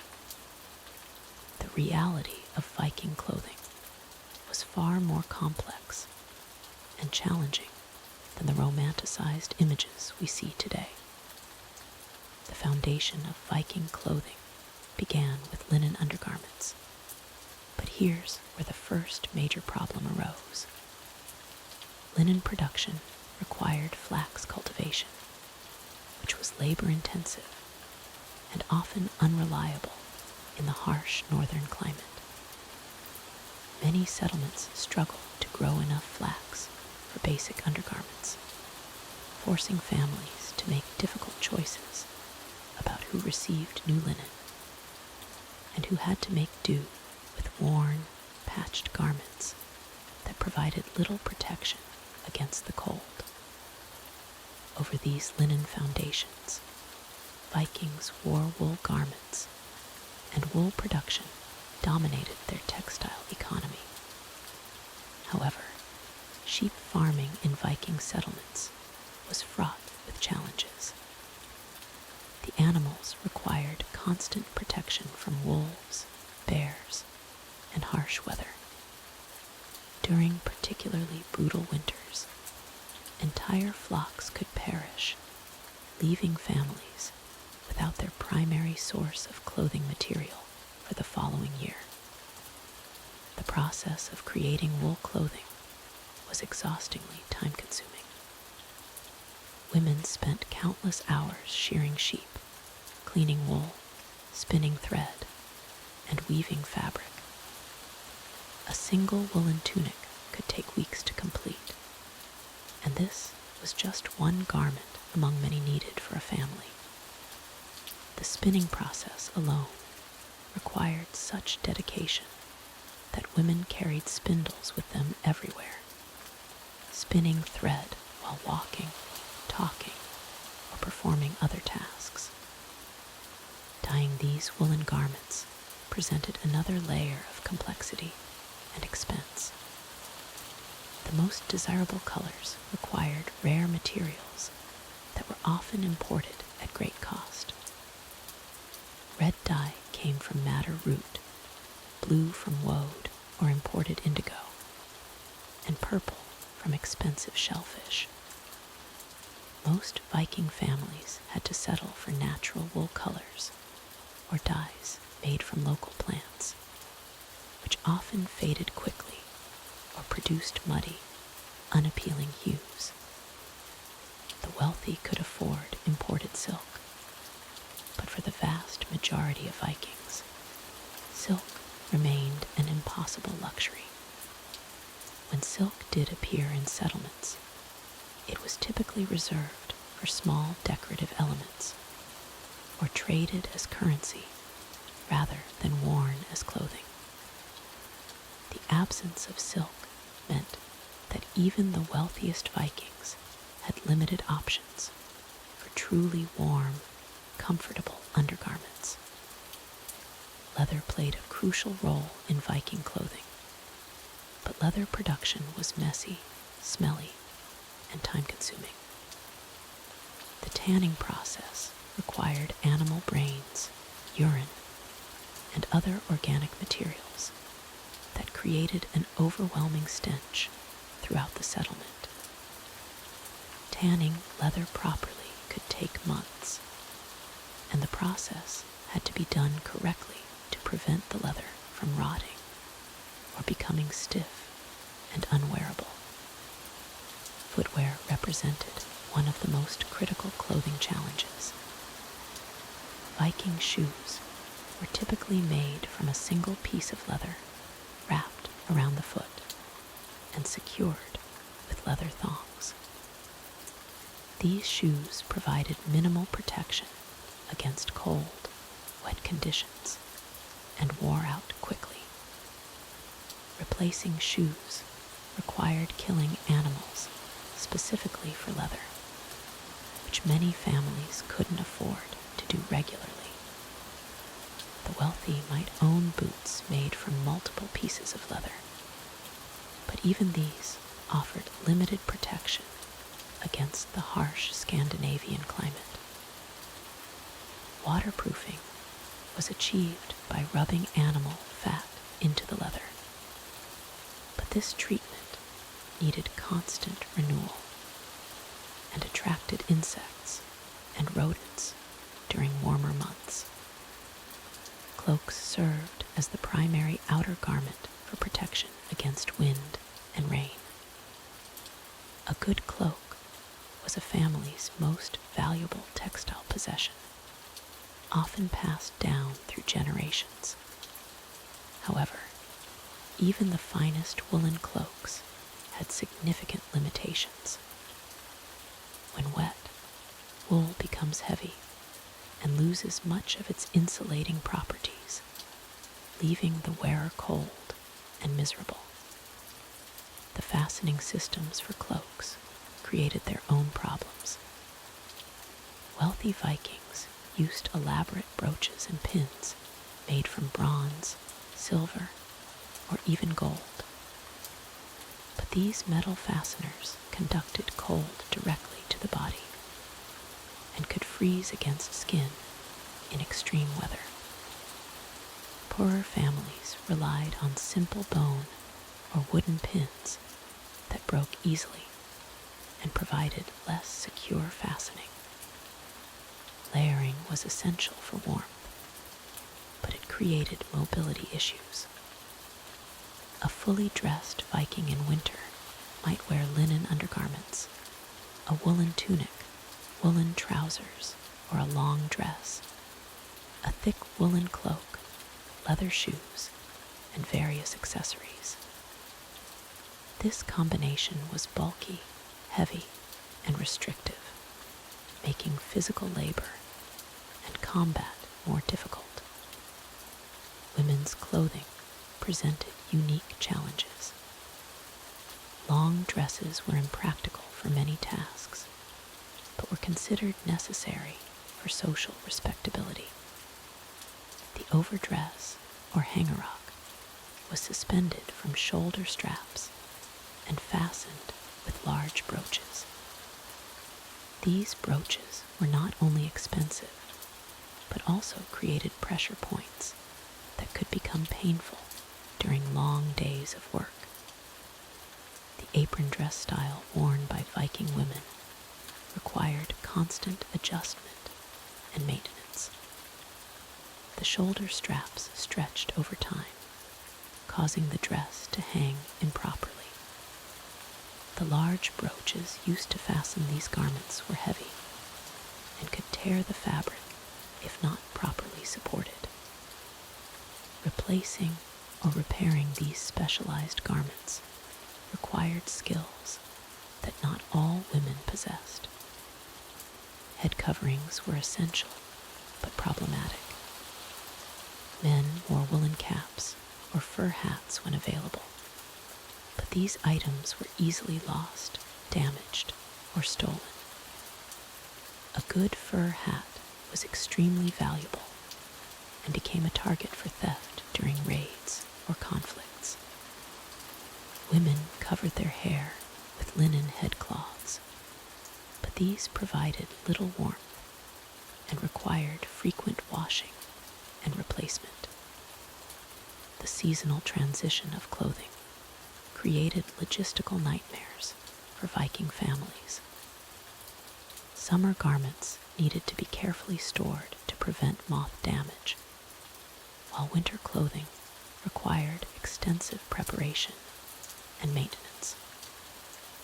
Families had to anticipate weather changes and prepare appropriate clothing well in advance. As there was no quick way to acquire new garments when seasons changed unexpectedly, clothing maintenance was a constant concern that consumed enormous amounts of time and resources. Woolen garments attracted moths, required regular cleaning, and needed frequent repairs. Darning holes, patching worn areas, and reinforcing seams were daily activities for Viking women. A single garment might be repaired dozens of times throughout its useful life. The psychological impact of inadequate clothing cannot be underestimated. Vikings who couldn't afford proper winter clothing faced months of constant discomfort, which affected their ability to work, their health, and their social standing within the community. Clothing became a visible marker of wealth and status, creating social tensions within settlements. The process of creating winter clothing began months before the cold season arrived. Viking women would spend countless hours during the summer months preparing wool, spinning thread, and weaving fabric. The preparation was exhausting work that required precise timing and constant attention to detail. Sheep shearing typically occurred in late spring or early summer, when the wool was at its thickest and most protective quality. The entire family would participate in this crucial activity, with children helping to hold the animals while adults carefully removed the fleece. The wool had to be processed immediately to prevent it from becoming matted or damaged by moisture. After shearing, the wool underwent a lengthy cleaning process. Women would wash the fleece repeatedly in cold stream water, removing dirt, oils, and debris that had accumulated over the winter months. This cleaning process could take several days, with the wool being spread out on flat rocks to dry between washings. The spinning process required specialized tools that were often passed down through generations. Viking women used spindles made from carved wood or bone, with carefully balanced weights that allowed for consistent thread production. The spinning wheel had not yet been invented, so all thread creation was done by hand using these traditional spindles. Creating thread was incredibly time-consuming work. A skilled spinner might produce only a few yards of usable thread per day, depending on the desired thickness and quality. For a single winter cloak, dozens of yards of thread were required, meaning the spinning process alone could take weeks or even months to complete. The weaving process presented its own set of challenges. Viking looms were vertical structures that took up considerable space within the home. These looms required constant tension adjustments and careful monitoring to ensure the fabric would be strong enough to withstand harsh weather conditions and regular wear. Dyeing the fabric added another layer of complexity to clothing production. Vikings used natural materials to create colors, including berries, roots, bark, and imported materials when available. The dyeing process required precise timing and temperature control, as improper techniques could ruin weeks of preparation work. Red dyes came from madder root, which had to be carefully harvested and processed. Blue colors were created using woad plants, while yellow dyes came from various flowers and plants found in the local environment. The most prized colors were deep purples and rich reds, which often required expensive imported materials. The actual construction of garments required advanced sewing skills and specialized tools. Viking women used bone needles and sinew thread for the strongest seams, particularly on outer garments that would face the harshest weather conditions. Every stitch had to be perfectly placed to prevent tearing or separation. Fur garments required different preparation techniques entirely. The tanning process for animal hides was both time-consuming and physically demanding. Hides had to be scraped clean of all flesh and fat, then treated with various natural substances to prevent decay and maintain flexibility. Brain tanning was a common method used by Vikings to process hides. This technique involved rubbing animal brains into the hide, which contained natural oils and enzymes that helped preserve the leather. The process required several days of intensive labor and produced a distinctive smell that permeated the entire settlement. Smoke curing was another preservation method used for both hides and fabric.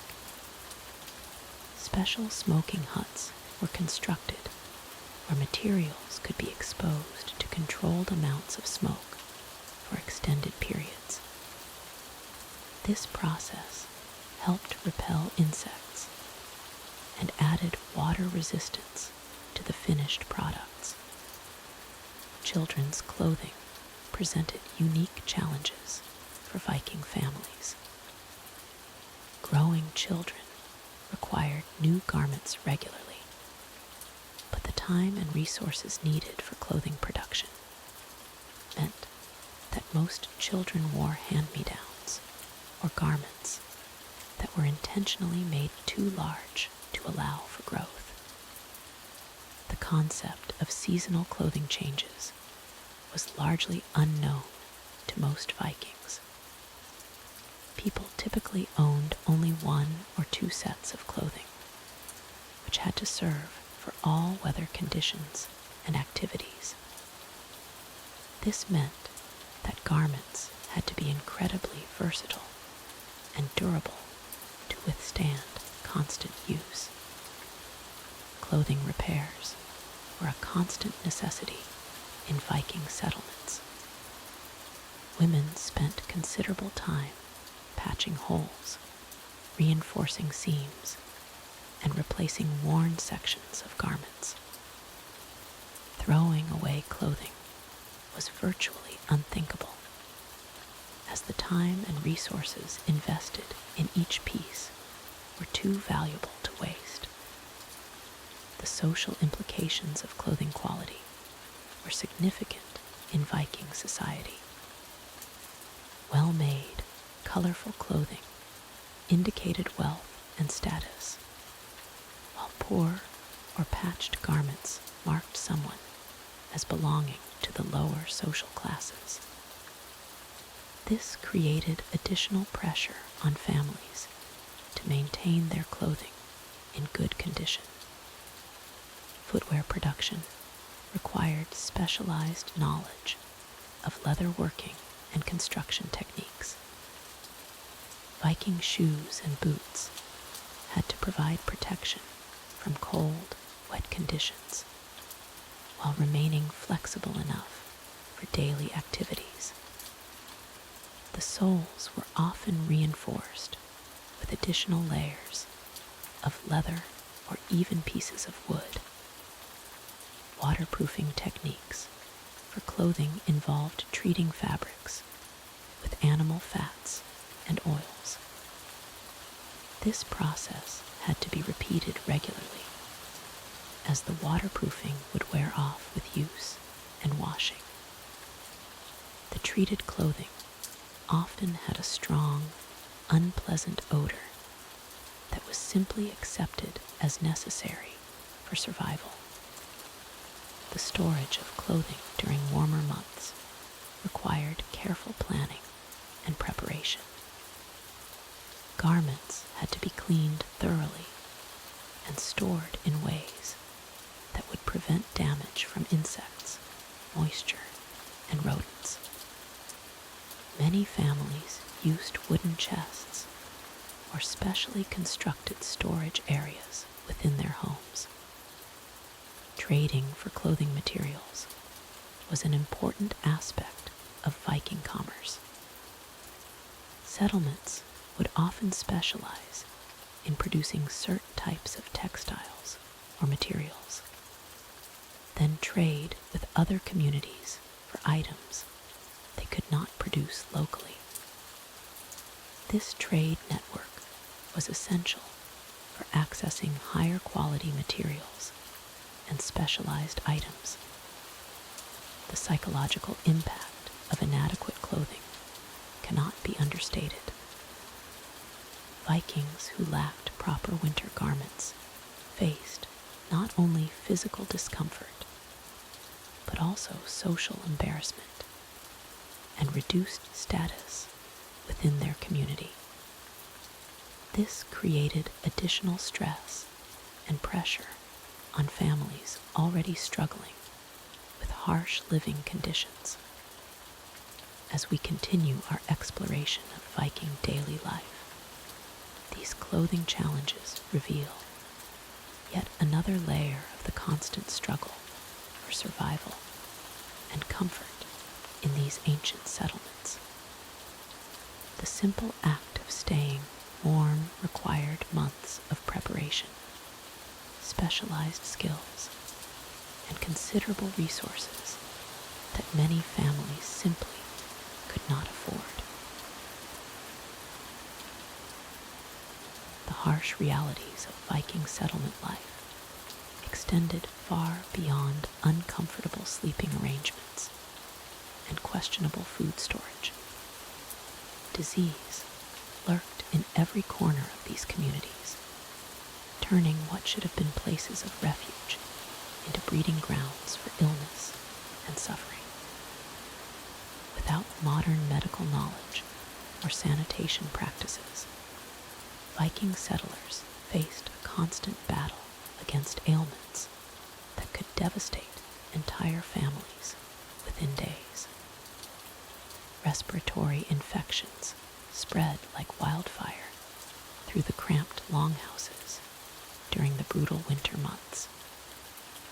When 20 or 30 people shared a single enclosed space for months at a time, with limited ventilation and constant exposure to smoke from cooking fires, lung diseases became inevitable companions.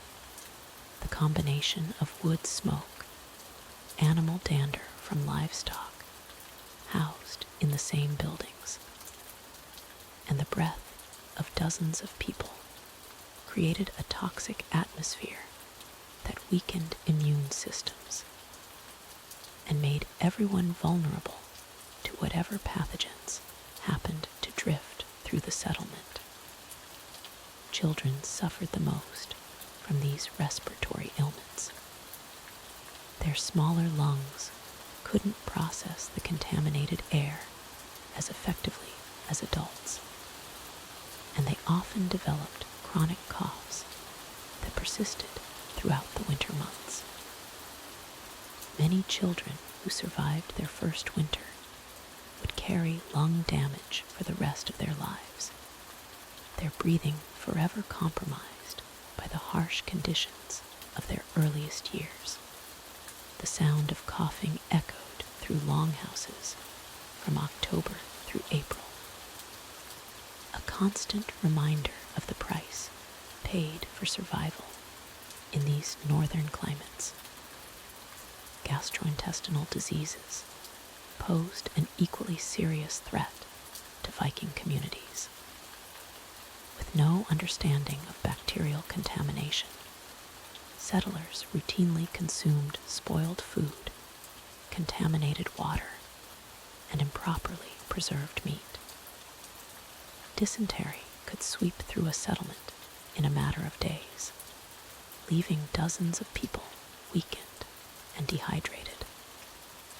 The communal nature of meal preparation meant that when one person fell ill from food poisoning, others quickly followed. Water sources presented particular challenges for maintaining health in Viking settlements.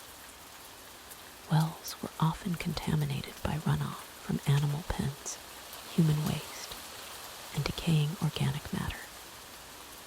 Rivers and streams that seemed clean on the surface carried parasites and bacteria that caused severe intestinal distress.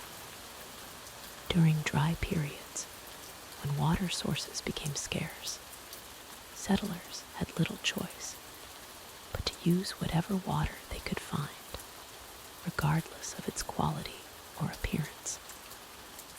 The practice of storing water in wooden barrels and clay vessels created additional opportunities for contamination. These containers were difficult to clean thoroughly, and residue from previous contents could harbor dangerous microorganisms.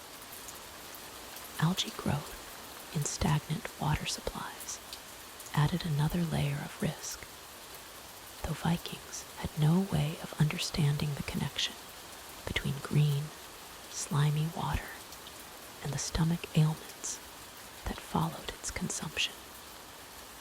Skin diseases flourished in the unsanitary conditions of Viking settlements, with limited opportunities for bathing and no understanding of the importance of clean clothing. Settlers developed rashes, boils, and infected wounds that could become life-threatening. The constant exposure to smoke, dirt, and animal waste created perfect conditions for skin irritation and bacterial infections. Lice infestations were so common that they were considered a normal part of life rather than a health problem to be addressed. These parasites spread easily through the close quarters of longhouses, and entire families would scratch constantly at their scalp and body lice. The scratching created open wounds that became infected, leading to more serious health complications that could persist for months. Scabies mites burrowed under the skin, causing intense itching and creating small tunnels that became infected with bacteria. The mites spread rapidly through physical contact and shared bedding, making them nearly impossible to eliminate once they established themselves in a settlement. The constant scratching and resulting infections left permanent scars on many survivors. Dental problems plagued Viking settlers from childhood through old age. Without proper oral hygiene practices or understanding of dental care, teeth rotted away at alarming rates. The coarse, gritty nature of much Viking food wore down tooth enamel, while the high sugar content of fermented beverages promoted decay. Tooth abscesses were common and often fatal, as infections spread from the mouth into the bloodstream and throughout the body. The pain from dental problems was excruciating and constant for many settlers. With no effective pain relief available, people with severe tooth decay often resorted to having their teeth knocked out with stones or crude tools. This brutal form of dental extraction frequently led to additional infections and complications that could prove fatal. Eye diseases caused by smoke exposure, poor nutrition, and lack of hygiene left many Vikings with impaired vision or complete blindness. The constant irritation from cooking fires and inadequate lighting caused chronic inflammation that progressively damaged eyesight. Infections of the eyelids and tear ducts were common, often resulting in permanent scarring that affected vision for life. Nutritional deficiencies created a cascade of health problems that weakened entire communities. Scurvy from lack of vitamin C caused teeth to fall out, wounds to heal poorly, and old injuries to reopen spontaneously. The disease was particularly devastating during long winters when fresh food was unavailable for months at a time. Settlers watched helplessly as their gums bled, their teeth loosened, and their strength gradually ebbed away. Rickets affected children whose diets lacked sufficient vitamin D and calcium, causing their bones to soften and deform. In the limited sunlight of northern winters, combined with poor nutrition, many Viking children developed bowed legs, curved spines, and other skeletal deformities that marked them for life. These physical disabilities often determined their future roles in society, as deformed individuals were considered less valuable for physical labor or warfare. Iron deficiency anemia left many settlers weak, pale, and unable to perform the demanding physical labor required for survival. Women were particularly susceptible due to blood loss during childbirth and menstruation, combined with diets that provided insufficient iron. The constant fatigue and weakness made every aspect of daily life more difficult and dangerous. Parasitic worms were an almost universal problem in Viking settlements. Roundworms, tapeworms, and other intestinal parasites thrived in the unsanitary conditions and contaminated food supplies. These parasites competed with their hosts for nutrients, leaving already malnourished settlers even weaker and more susceptible to other diseases.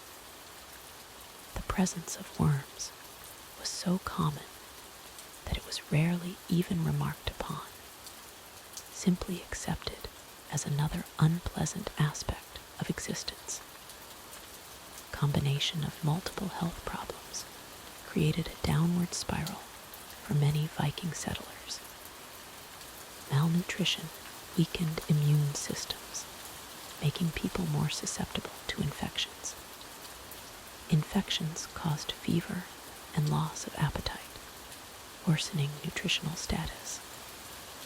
Poor hygiene led to skin problems and parasites, which created stress and discomfort that further compromised health. This cycle of illness and weakness trapped many Vikings in a state of chronic poor health that lasted throughout their short lives. The lack of proper medical knowledge meant that Viking healers often relied on trial and error, with devastating consequences for their patients. When someone fell ill with what we now know as pneumonia, the healer might prescribe a mixture of crushed herbs and animal fat, rubbed onto the chest while chanting incantations. The patient would lie on straw bedding, struggling to breathe in the smoky, poorly ventilated longhouse, while family members gathered around, adding their own body heat and breath to the already stifling atmosphere. Childbirth represented one of the most dangerous times in a Viking woman's life.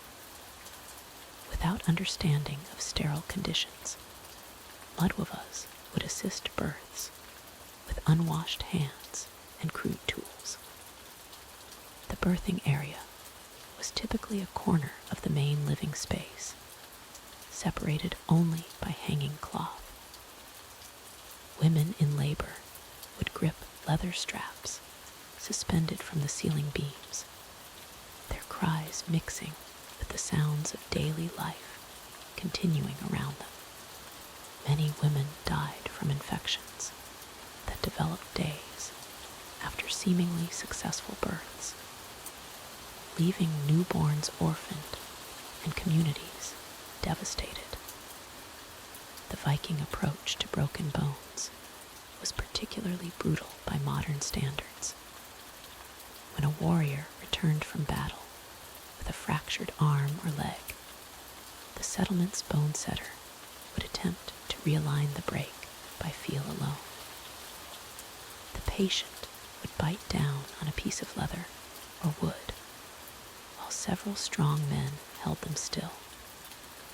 Without anesthesia, the procedure was excruciating, and many bones healed improperly, leaving individuals permanently disabled. Some warriors preferred to have severely damaged limbs amputated, rather than risk the agony of repeated attempts at setting bones. Dental problems plagued Viking communities, where tooth decay and gum disease were rampant. Their diet, heavy in grains and preserved foods, created perfect conditions for oral bacteria to flourish. When someone developed a severe toothache, the only solution was extraction using crude iron tools. The tooth puller would grip the affected tooth with metal pincers and twist until it broke free, often taking pieces of jaw bone with it. Many people lost multiple teeth this way, making it difficult to eat properly and leading to malnutrition. Mental illness was poorly understood and often attributed to supernatural causes. Vikings believed that individuals showing signs of what we now recognize as depression, anxiety, or psychosis were either cursed by enemies or possessed by malevolent spirits. Treatment involved elaborate rituals designed to drive out the evil influences.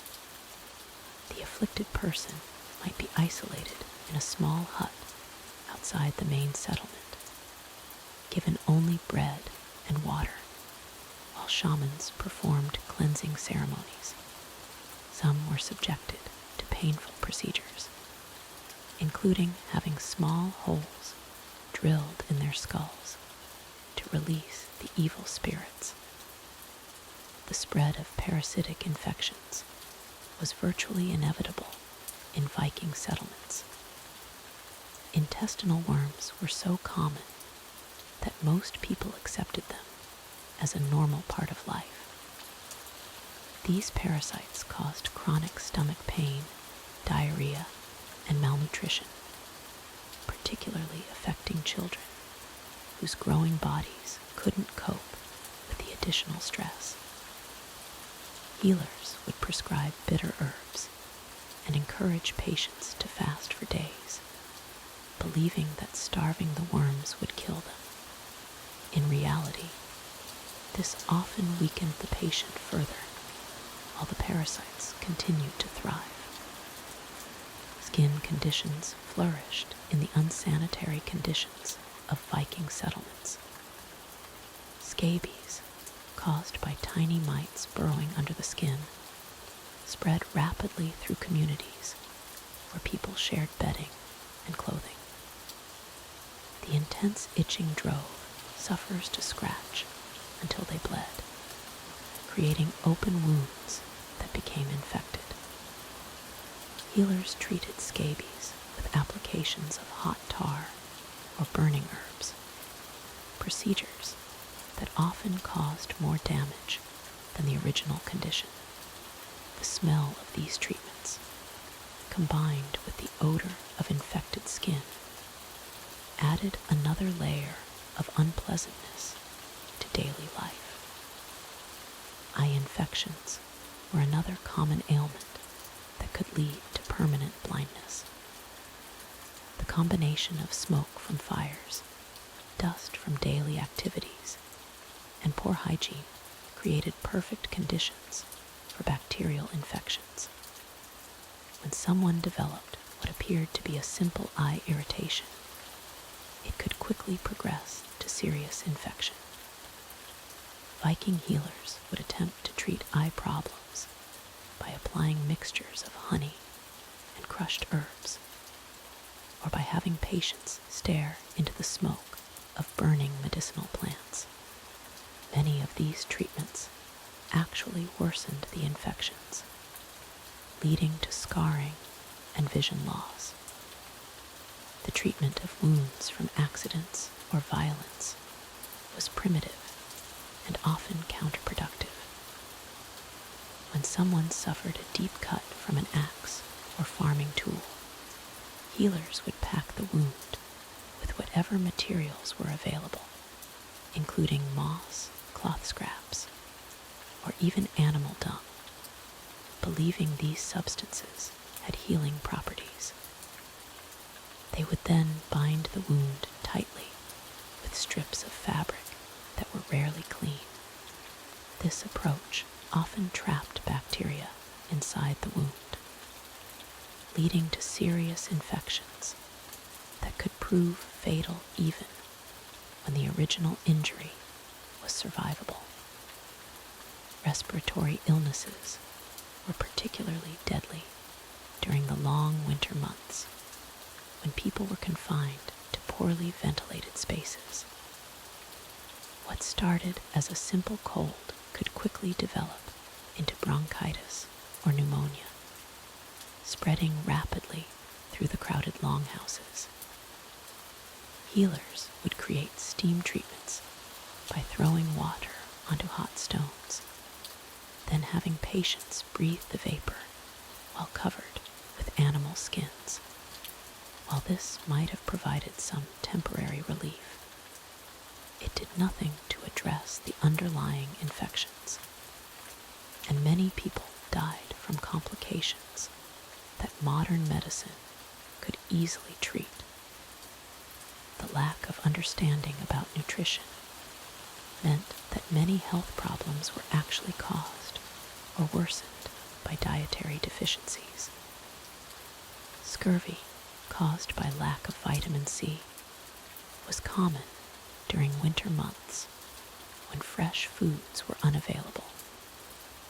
People would develop bleeding gums, loose teeth, and skin problems, but healers had no idea that these symptoms were related to diet.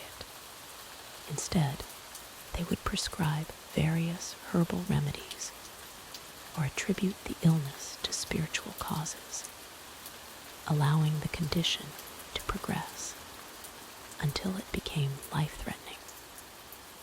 Perhaps most tragically, many of the health problems that plagued Viking settlements were entirely preventable with basic knowledge of hygiene and sanitation. The cycle of illness and death continued generation after generation, with each new outbreak teaching the same harsh lessons about the fragility of life in these harsh conditions.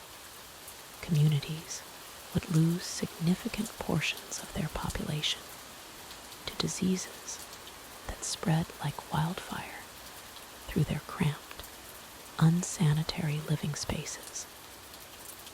Yet they lacked the knowledge to break these deadly patterns. The harsh Nordic climate dominated every aspect of Viking life, creating challenges that modern people can barely comprehend. Winter temperatures regularly plummeted to minus 30 degrees Celsius, while summer brought its own unique hardships that tested the resilience of these northern communities. The Viking calendar revolved around two primary seasons, winter and summer, with brief transitional periods that offered little respite. Winter, known as Vetter in Old Norse, could last up to 6 months in the northernmost settlements, bringing with it a darkness so complete that the sun barely rose above the horizon for weeks at a time. During these extended winter months, Viking families found themselves trapped indoors for days or even weeks, huddled together in their smoky longhouses while howling winds battered the walls. The psychological toll of this confinement was immense, leading to what we might recognize today as seasonal depression, though Vikings had no understanding of this condition. Snow accumulation often reached heights that completely buried the lower portions of buildings, creating natural insulation, but also trapping inhabitants inside. Vikings had to dig tunnels through the snow to reach their livestock shelters, storage buildings, and even their outdoor latrines, which were often nothing more than simple pits covered by wooden planks. The wind was perhaps the most relentless enemy of all. Arctic gales could reach speeds of over 100 kilometers per hour, driving snow and ice through the smallest gaps in walls and roofing. These winds created a wind chill effect that made already frigid temperatures feel even more brutal, turning exposed skin frostbitten within minutes. Vikings developed an intimate knowledge of weather patterns out of necessity. They could read the sky, the behavior of animals, and the direction of winds to predict incoming storms. This knowledge was literally a matter of life and death, as being caught unprepared in a blizzard meant almost certain death. The term White Death was used to describe the blinding snowstorms that could disorient even the most experienced Vikings. These storms could last for days, creating whiteout conditions where visibility dropped to mere meters. Many Vikings who ventured out during such storms were found frozen solid just steps from their own doorways, having become completely lost in the swirling snow. Summer brought different, but equally challenging weather conditions. While temperatures rose above freezing, the brief growing season created intense pressure to accomplish months of work in just a few short weeks. The midnight sun, while providing extended daylight for work, also disrupted sleep patterns and created its own form of psychological stress. Summer storms were particularly devastating because they occurred during the critical growing and harvesting seasons. A single hailstorm could destroy an entire year's crop in minutes, condemning a settlement to starvation during the following winter. Vikings had no weather forecasting systems, so these storms struck without warning. The spring thaw created its own dangers and hardships. Melting snow and ice caused massive flooding as rivers overflowed their banks, washing away bridges, destroying stored food supplies, and sometimes even carrying away entire buildings. The ground became a treacherous bog of mud and standing water that made travel nearly was both a blessing and a curse in Viking settlements. During winter, it provided a natural preservation method for food and created highways across frozen rivers and fjords. However, spring ice breakup was extremely dangerous, as massive chunks of ice could crush boats, destroy docks, and create unpredictable flooding patterns. The short growing season meant that Vikings had to work frantically during the brief summer months to prepare for winter. They had perhaps 4 months of reliable growing weather, during which they had to plant, tend, and harvest all their crops, gather wild foods, cut and store firewood, repair buildings, and prepare winter clothing. Rainfall patterns were unpredictable and often came at the worst possible times.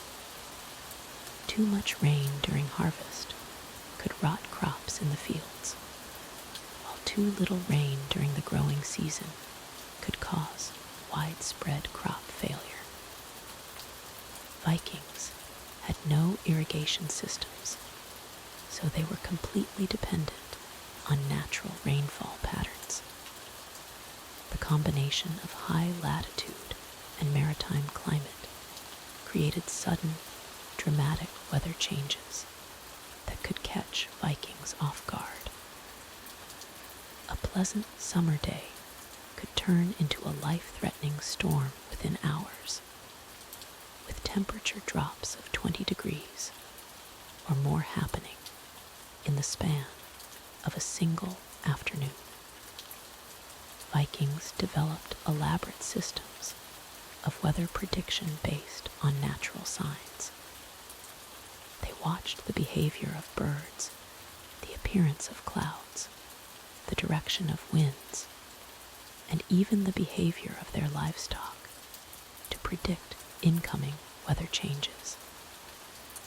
This knowledge was passed down through generations and was considered essential survival information. The aurora borealis, while beautiful, was often seen as an ominous sign by Vikings. They believed these dancing lights in the sky predicted harsh weather, war, or other calamities. Modern science explains the aurora as solar particles interacting with Earth's magnetic field, but Vikings saw them as supernatural warnings of difficult times ahead. Fog was another constant challenge, particularly in coastal settlements. Dense fog could persist for days, making navigation impossible and creating a damp, chilling environment that penetrated clothing and buildings. This persistent moisture contributed to the development of respiratory ailments and made it difficult to keep fires burning efficiently. The psychological impact of constant weather-related stress cannot be understated. Vikings lived in a state of perpetual anxiety about weather conditions, knowing that a single severe storm or unusually harsh winter could mean the difference between survival and death for their entire community. The psychological toll of these extended dark periods cannot be understated in Viking settlements. Modern research into seasonal affective disorder gives us insight into what these communities endured for months at a time. Without artificial lighting beyond flickering oil lamps and fire, the human circadian rhythm would become severely disrupted. Sleep patterns became erratic, with some individuals sleeping for 12 to 14 hours during the darkest months, while others suffered from chronic insomnia. The social fabric of Viking communities often frayed during these dark months. Domestic violence increased significantly as cramped quarters and vitamin D deficiency led to irritability and depression. Archaeological evidence from settlement sites shows higher rates of healed bone fractures during winter months, suggesting increased interpersonal conflict. The sagas frequently reference winter madness or cabin fever, describing individuals who would become violent or withdraw completely from social interaction. Children were particularly vulnerable during these dark months. Without proper nutrition and sunlight, many developed rickets, a bone disease caused by vitamin D deficiency. Their bones would become soft and deformed, leading to bow legs, curved spines, and delayed tooth development. Parents would notice their children becoming listless and prone to illness, but had few remedies beyond fish oil and what little stored vitamin-rich foods remained from autumn preservation efforts. The constant dampness of Viking settlements during winter months created ideal conditions for respiratory illnesses.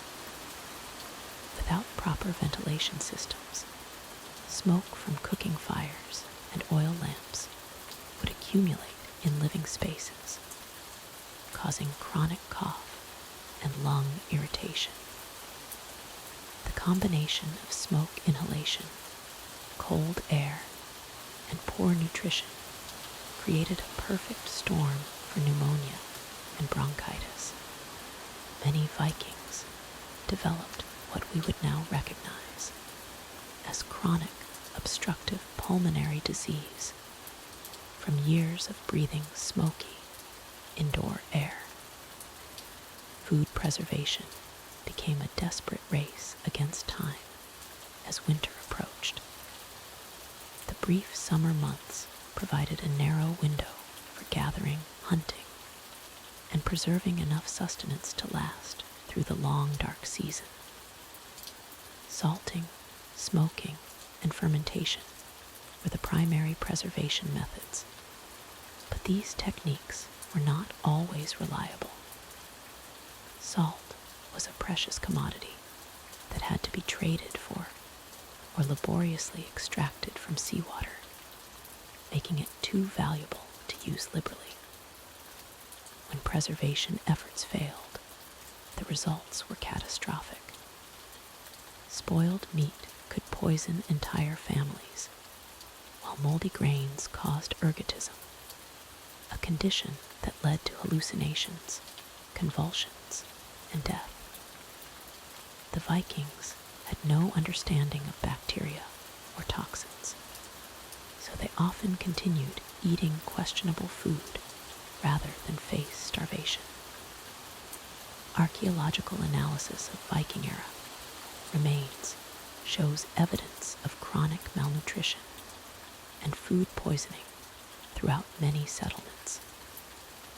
The spring thaw brought its own set of challenges that modern people rarely consider. As snow and ice melted, Viking settlements would be flooded with meltwater, carrying months of accumulated waste and debris. The frozen waste that had been safely buried under snow would suddenly emerge, contaminating water sources and creating breeding grounds for disease. The smell alone would have been overwhelming, as months of human and animal waste mixed with rotting organic matter.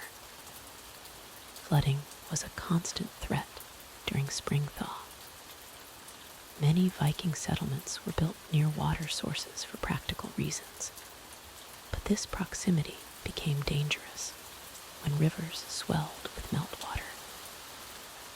Entire communities could be swept away or forced to relocate with little warning. The archaeological record shows evidence of settlements that were abandoned suddenly during spring months, with personal belongings left behind as families fled rising waters. The transition from winter to spring also brought increased disease transmission. As people emerged from their cramped winter quarters and began interacting more freely, illnesses that had been contained within individual households would spread rapidly through the community. The weakened immune systems of malnourished Vikings made them particularly susceptible to epidemics during this vulnerable transition period. Summer brought relief from the cold and darkness, but introduced new challenges that tested Viking endurance. The brief growing season meant that every day of good weather was precious, leading to exhausting work schedules as communities rushed to plant, tend, and harvest crops. The pressure to maximize food production during these short months was immense, as failure meant starvation during the following winter. Insect infestations became unbearable during summer months in Viking settlements. Without modern pest control methods, communities were overrun with flies, mosquitoes, and other biting insects. These pests not only caused constant discomfort, but also spread diseases and contaminated food supplies. The Vikings would smear themselves with animal fat or mud to create barriers against insects. But these measures provided only temporary relief. The midnight sun phenomenon in northern Viking settlements created its own psychological challenges. Continuous daylight disrupted sleep patterns just as severely as the winter darkness, but in the opposite direction. Many Vikings would work themselves to exhaustion during these bright months, unable to recognize natural stopping points without the cue of nightfall. This led to accidents, poor decision-making, and physical burnout just when communities needed to be at their most productive. Seasonal depression affected Viking communities year-round, manifesting differently depending on the time of year. Winter brought the classic symptoms of lethargy and withdrawal, while summer often brought anxiety and manic behavior driven by the pressure to accomplish everything possible during the brief, favorable season. The Vikings had no understanding of these psychological patterns, attributing mood changes to supernatural causes or personal weakness. Whether prediction was a matter of life and death for Viking settlements, yet they had only primitive methods for forecasting conditions. They relied on animal behavior, cloud formations, and traditional knowledge passed down through generations. When these methods failed, as they often did, entire communities could be caught unprepared for sudden storms or temperature changes. An unexpected early winter could mean the difference between survival and starvation for an entire settlement. The stark reality of Viking society was that your living conditions were entirely determined by your social position. This rigid hierarchy created a world where comfort and misery existed side by side, separated only by the circumstances of birth and the fortunes of war. At the pinnacle of Viking society stood the Jarls, the aristocratic elite who controlled vast territories and commanded the loyalty of hundreds of followers. These wealthy landowners lived in what could only be described as palatial longhouses, structures that dwarfed the humble dwellings of common farmers. A Jarl's longhouse might stretch over 100 feet in length, with multiple rooms, elaborate wooden carvings, and furnishings that spoke of wealth accumulated through successful raids and shrewd political maneuvering. The Jarl's Hall served as both residence and seat of power, where important decisions were made and great feasts were held. The walls were often adorned with tapestries depicting heroic deeds, while the floors were covered with imported rugs and furs from distant lands. Silver arm rings, golden torques, and elaborate weapons hung from the walls as displays of wealth and status. The central hearth was large enough to accommodate massive logs, ensuring that warmth radiated throughout the structure, even during the harshest winter months. Within these grand halls, Jarls enjoyed luxuries that seemed almost magical to the common people. They dined from silver bowls and drank from ornate horns mounted in precious metals. Their beds were elevated platforms covered with the finest furs and down-filled mattresses, a stark contrast to the straw-filled sacks that served as beds for the lower classes. Personal servants attended to their every need, from preparing elaborate meals to maintaining their extensive wardrobes of silk and fine wool garments. The Jarl's family members shared in this luxury, though even among the elite, gender determined the extent of one's comfort. The Jarl's wife, known as the Lady of the Hall, wielded considerable authority within the household and often managed vast estates when her husband was away on raids or diplomatic missions. She had access to the finest clothing, jewelry, and personal care items available in the Viking world, including imported perfumes and cosmetics that were beyond the reach of ordinary women. Below the Jarls in the social hierarchy were the culls, the free farmers who formed the backbone of Viking society. These individuals owned their own land and had the right to bear arms and participate in local assemblies, but their living conditions varied dramatically based on the size and productivity of their holdings.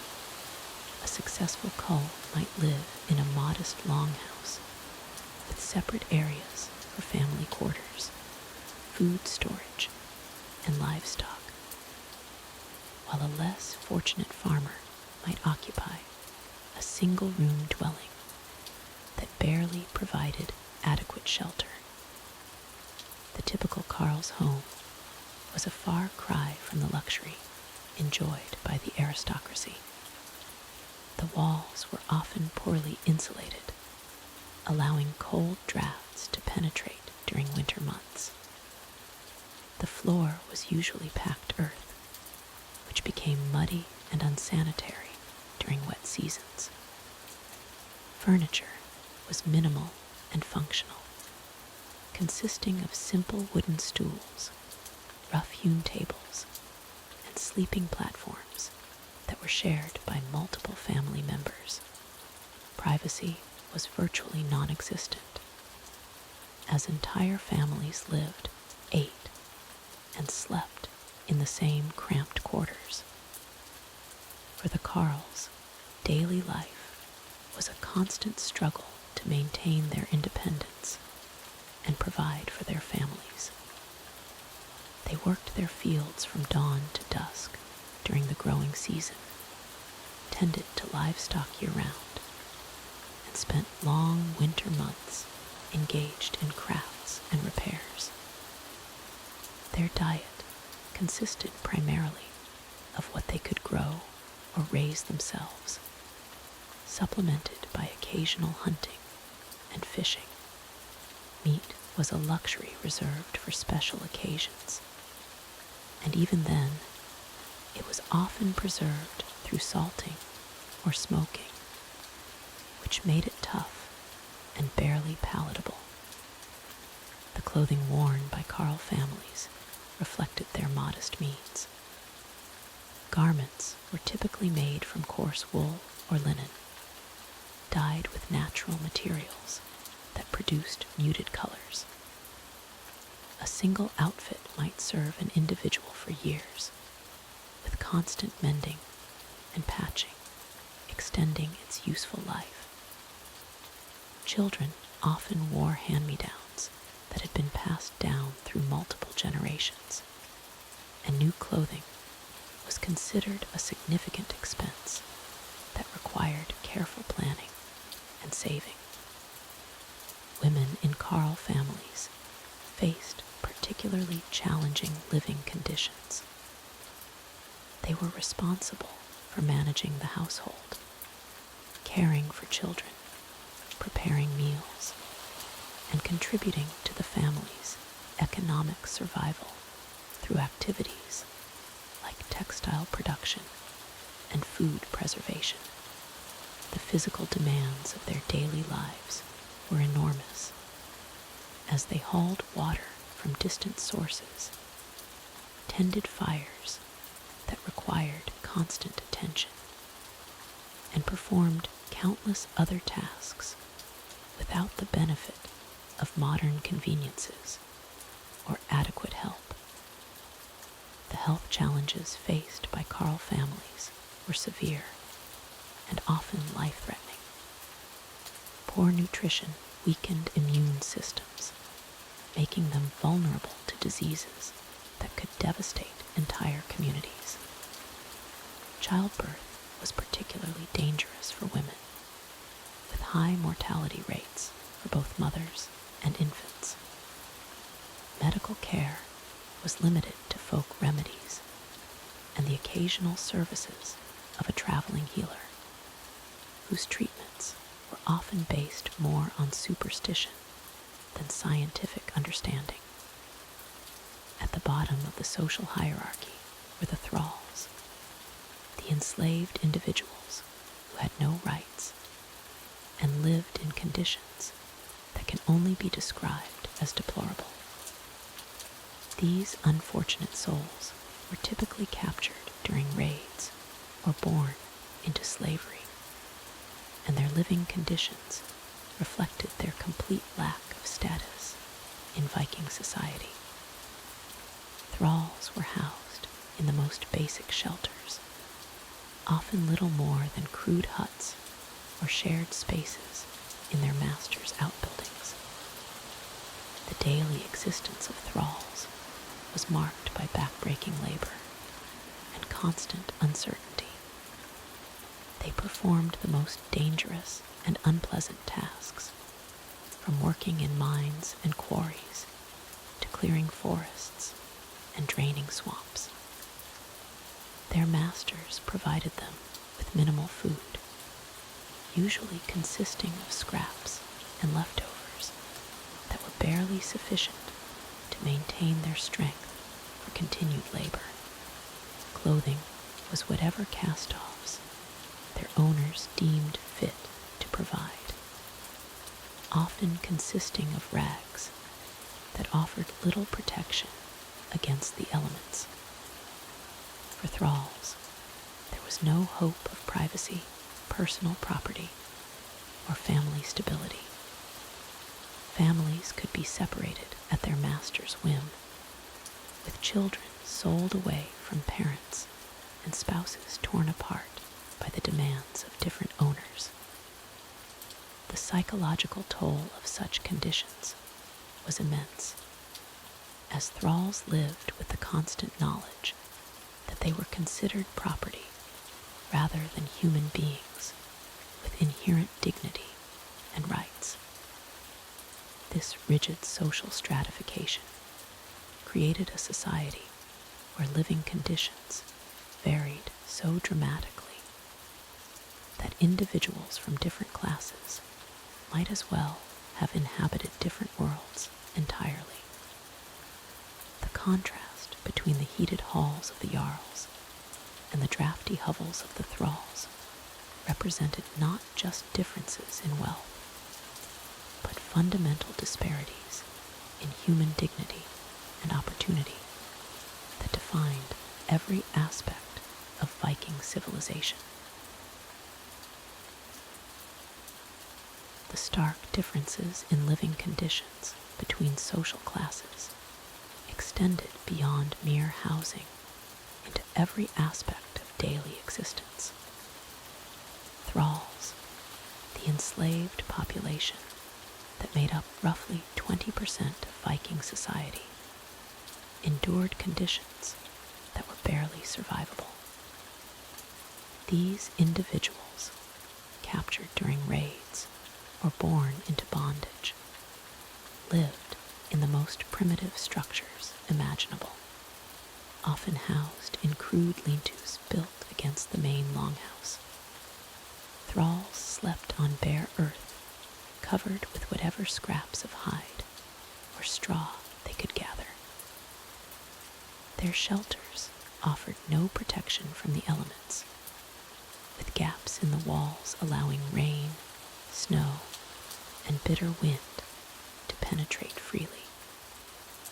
The diet of thralls consisted primarily of scraps and leftovers from their masters' tables. They survived on thin gruel made from barley husks, spoiled meat that was deemed unfit for free persons, and whatever wild plants they could forage during brief moments of freedom. Many thralls suffered from chronic malnutrition, their bodies weakened by inadequate food and constant labor. Archaeological evidence from Viking settlements reveals skeletal remains of enslaved individuals showing signs of severe nutritional deficiencies, including stunted growth and bone deformities, consistent with vitamin deficiencies. Free farmers, known as culls, represented the middle tier of Viking society and experienced moderately better living conditions, though still far from comfortable by modern standards. Their homes were typically smaller versions of the elite longhouses, measuring perhaps 30 to 40 feet in length.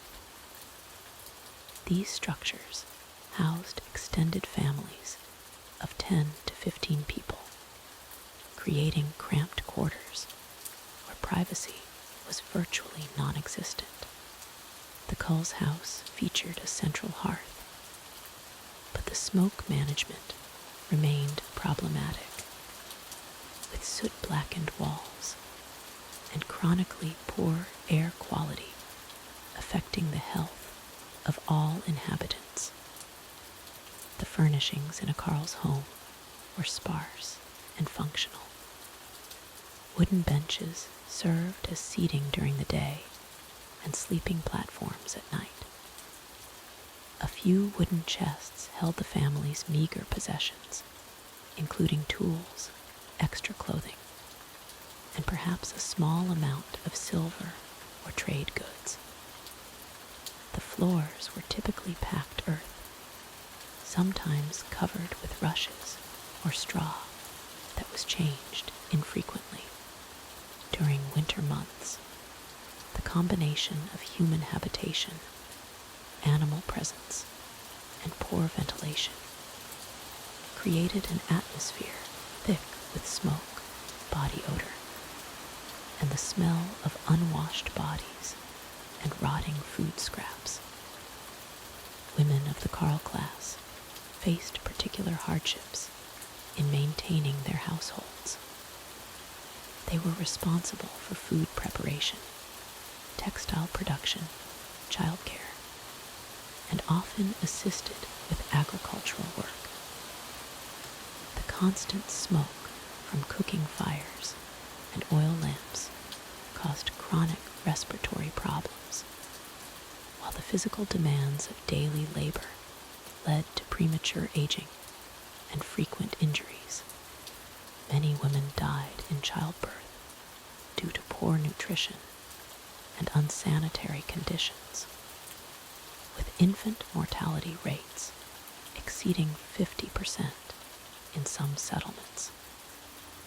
The jarls, or nobility, lived in relative luxury compared to their social inferiors, but their living conditions would still be considered harsh by contemporary standards. Their longhouses were larger and better constructed, featuring more sophisticated architectural elements such as carved wooden posts and decorative metalwork. These structures might house 30 to 50 people, including family members, retainers, and honored guests. The jarl's section of the longhouse was typically separated from the common areas by hanging tapestries or wooden screens, providing a semblance of privacy. Noble households had access to imported goods and luxury items that were beyond the reach of common farmers. Their diet included imported wine, exotic spices, and higher quality meats. They possessed better clothing made from finer materials, including silk and fur from distant lands. However, even the wealthiest jarls dealt with the same fundamental problems of smoke, cold, and poor sanitation that plagued all Viking settlements. The difference lay not in the elimination of these hardships, but in their ability to mitigate them through better resources and more servants. The hierarchical nature of Viking society was reflected in seating arrangements within the longhouse. The jarl and his immediate family occupied the high seat, positioned at the center of the hall, where they could oversee all activities. This location, while symbolically important, was often the smokiest part of the building due to its proximity to the central hearth. Lesser nobles and important retainers sat closer to the high seat, while servants and lower-ranking individuals were relegated to the periphery of the hall, where temperatures were colder, but air quality was sometimes marginally better. Clothing served as another marker of social distinction, though even the finest garments were crude by modern standards. Thralls wore rough-woven wool or linen garments that were rarely washed and often patched with whatever materials were available. Their clothing provided minimal protection against the elements, and many thralls suffered from exposure-related illnesses during harsh winters. Free farmers had access to better quality wool and linen, often dyed with natural pigments to create more attractive colors. However, their clothing was still primarily functional, designed for durability rather than comfort. The nobility distinguished themselves through the quality and ornamentation of their garments. Wealthy Vikings wore clothing made from finer wool, imported silk, and fur from exotic animals. Their garments were often decorated with intricate embroidery, metal brooches, and other ornamental elements that displayed their wealth and status. However, even these luxury items were subject to the same problems of infrequent washing and the accumulation of smoke, sweat, and other odors that plagued all Viking clothing. Personal hygiene varied significantly across social classes, though none achieved what we would consider acceptable standards today. Thralls had virtually no opportunity for personal cleanliness, often going months without bathing. Their masters provided them with minimal soap or cleaning materials, and they were expected to maintain their appearance well enough to avoid offending their betters, while receiving no resources to do so effectively. The result was a population of enslaved individuals who suffered from skin diseases, parasitic infections, and other hygiene-related health problems. Free farmers had slightly better access to bathing facilities, though these were still primitive by any standard. Most settlements had access to nearby streams or lakes where individuals could wash, though the cold climate made frequent bathing impractical for much of the year. Soap was a luxury item made from animal fat and ash, available in limited quantities. Many families shared bathing water, with the head of household bathing first, and others following in order of social importance within the family structure. The social stratification of Viking society created a system where living conditions improved incrementally with social status. But even the highest-ranking individuals endured hardships that would be considered intolerable today. This hierarchy was maintained through a combination of economic control, physical force, and cultural traditions that reinforced the idea that some individuals were naturally suited for better living conditions than others. The result was a society where the quality of one's shelter, food, and personal comfort depended entirely on the circumstances of birth and the favor of those in power.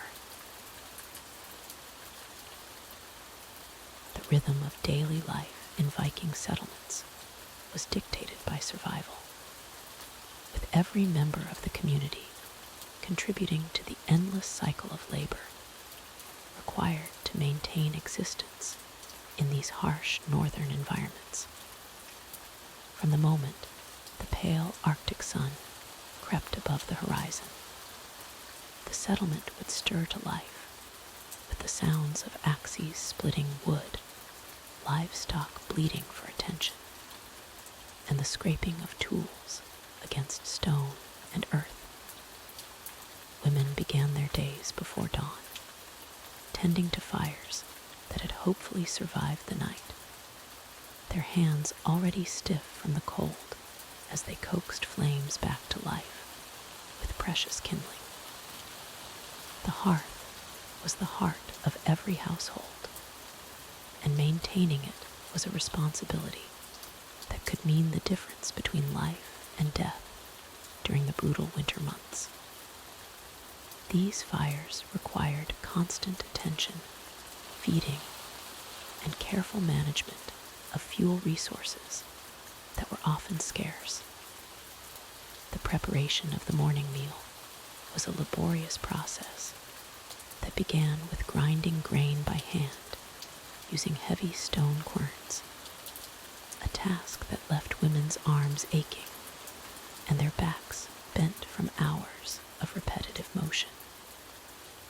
The grain itself was often of poor quality, mixed with chaff, dirt, and sometimes even sawdust, when supplies ran desperately low during the harsh winter months when trade routes were impassable. Children as young as 5 or 6 years old were already integrated into the daily labor routine, their small hands suitable for tasks like gathering eggs from aggressive hens, collecting kindling from the surrounding forests, and helping to tend the smaller livestock that provided essential resources for the settlement. These children learned through necessity rather than formal education, their childhood cut short by the demands of survival. The men of the settlement faced their own grueling daily routines, beginning with the care of larger livestock that required significant physical strength and endurance. Cattle needed to be led to grazing areas, often across difficult terrain, while horses required grooming, feeding, and maintenance that consumed hours of each day. The animals were essential for survival, providing milk, meat, leather, and transportation, making their care a critical priority. Farming activities dominated much of the year, with men spending countless hours clearing land of rocks and stumps, a back-breaking process that involved moving massive stones by hand and digging out root systems with primitive tools. The soil in many Viking territories was rocky, acidic, and difficult to work, requiring extensive preparation before any crops could be successfully planted and cultivated. The construction and maintenance of buildings was an ongoing necessity that required specialized skills and enormous amounts of physical labor.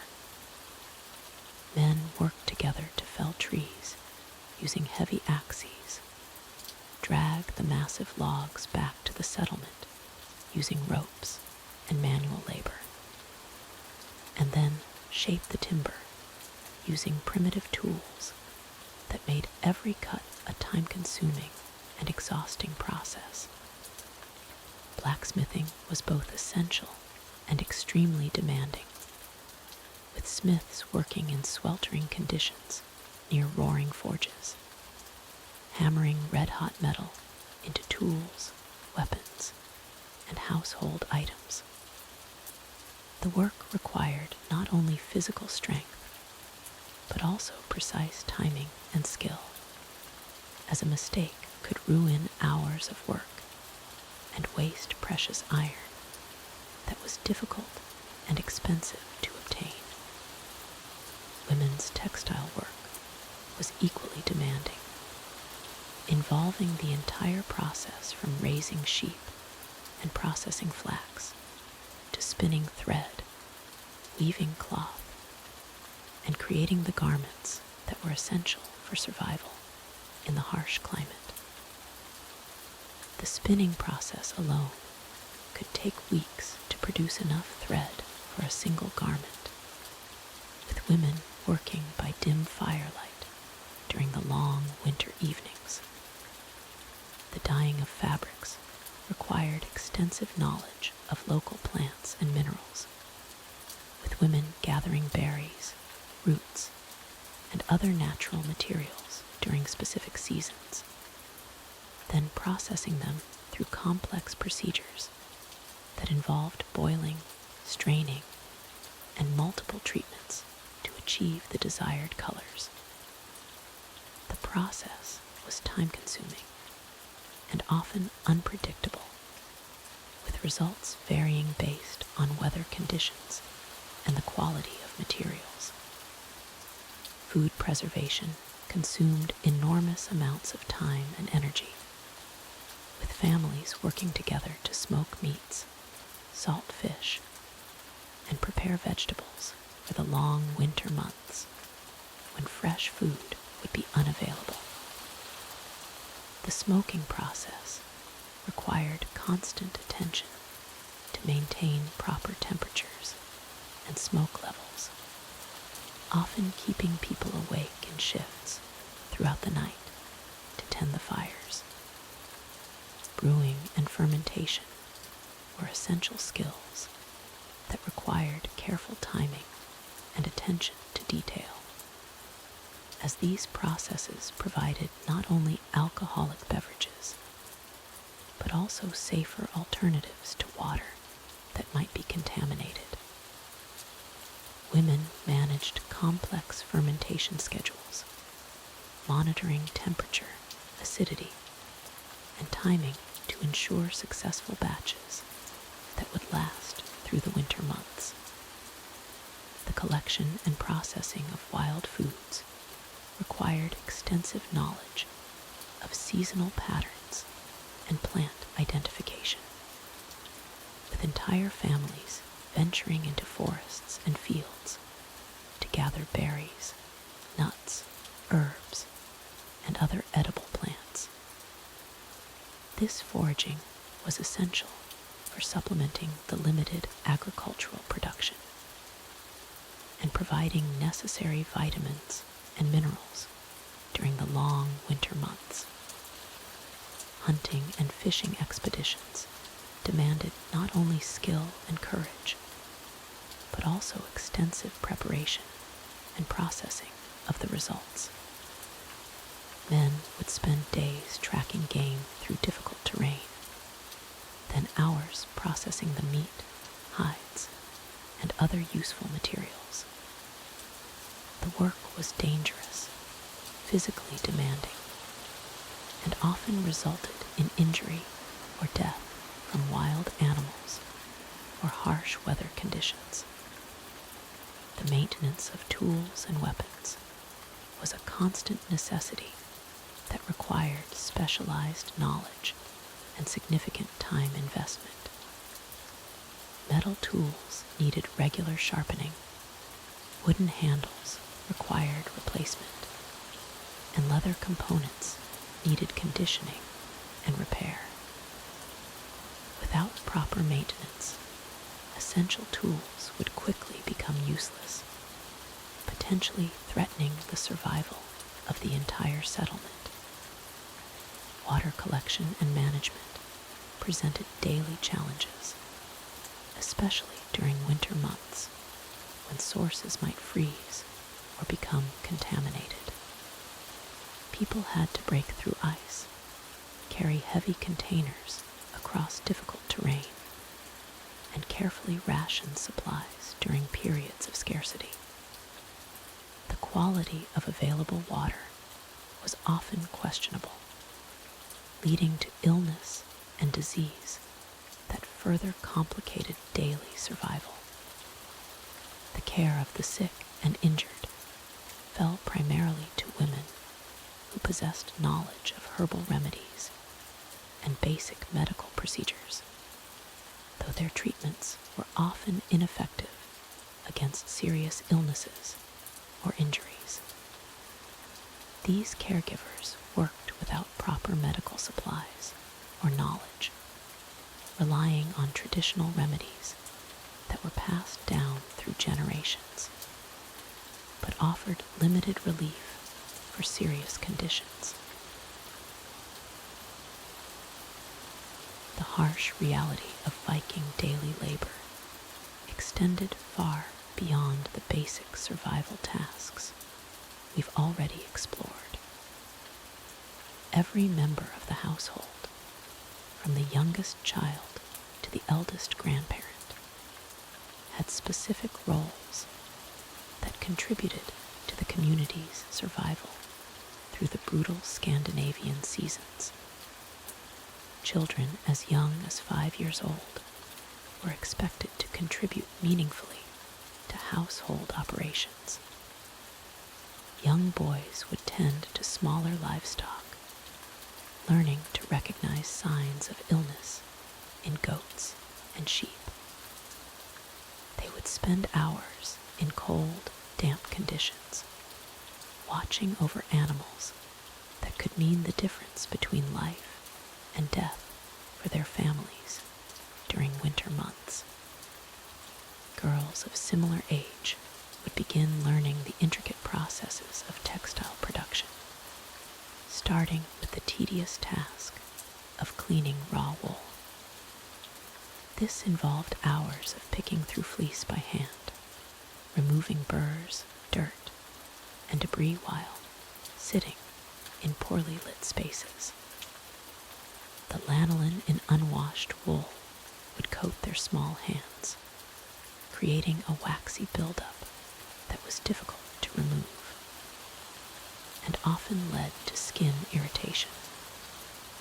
The process of preparing flax for linen production was particularly grueling for children. They would spend entire days beating dried flax stems with wooden tools, breaking down the plant fibers in preparation for spinning. The repetitive motion would cause aching in their small arms and shoulders, while the flying plant debris would irritate their eyes and respiratory systems. Adult women faced their own set of physically demanding responsibilities that consumed virtually every waking hour. The preparation of food for preservation required enormous amounts of labor, particularly during the brief summer months when fresh ingredients were available. Women would spend days at a time smoking fish and meat, tending fires that needed constant attention to maintain proper temperature and smoke density. The salting process for meat preservation was equally labor-intensive. Large quantities of coarse salt had to be carefully applied to meat surfaces, with each piece requiring individual attention to ensure proper coverage. Women would work with hands that became cracked and painful from constant exposure to salt, developing deep fissures that would often become infected due to the lack of proper medical care. Brewing ale, a crucial task for providing safe drinking water, required precise timing and constant monitoring. Women would spend hours stirring large vats of fermenting grain, breathing in the yeasty vapors, while working in spaces that were often poorly ventilated. The fermentation process had to be carefully controlled, requiring frequent testing and adjustment that demanded both skill and endless patience. The production of dairy products consumed enormous amounts of time and energy. Churning butter required hours of repetitive arm motion, often performed while standing in cold conditions. The cream had to be maintained at specific temperatures, which meant constant attention to heating and cooling processes. Women would often develop chronic arm and shoulder pain from the repetitive churning motions required to produce enough butter for household needs.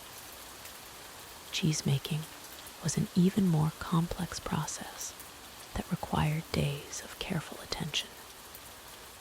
The milk had to be heated to precise temperatures, with constant stirring to prevent scorching. The curdling process required careful timing, and the pressing of cheese demanded significant physical strength. Women would often work in pairs, taking turns applying pressure to cheese presses for hours at a time. Men's labor was equally demanding, with agricultural work requiring enormous enormous physical output during the brief growing season. Plowing with primitive wooden tools meant hours of backbreaking work, pushing and pulling implements through soil that was often rocky and resistant. The short growing season meant that every day of favorable weather had to be utilized to maximum efficiency. Harvesting grain crops required intense labor over very short periods. Entire families would work from dawn to dusk, cutting grain by hand with simple sickles. The repetitive cutting motion would cause severe muscle fatigue, while working bent over for hours would create chronic back pain. The race against changing weather conditions added psychological pressure to the already physically demanding work. The thrashing process, separating grain from stalks, required hours of beating harvested crops with wooden flails. This work was typically performed in enclosed spaces to prevent grain loss, creating dusty conditions that irritated eyes and lungs.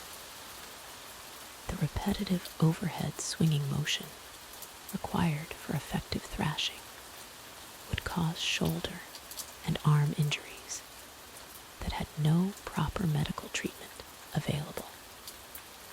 Woodworking and construction tasks demanded both skill and enormous physical strength.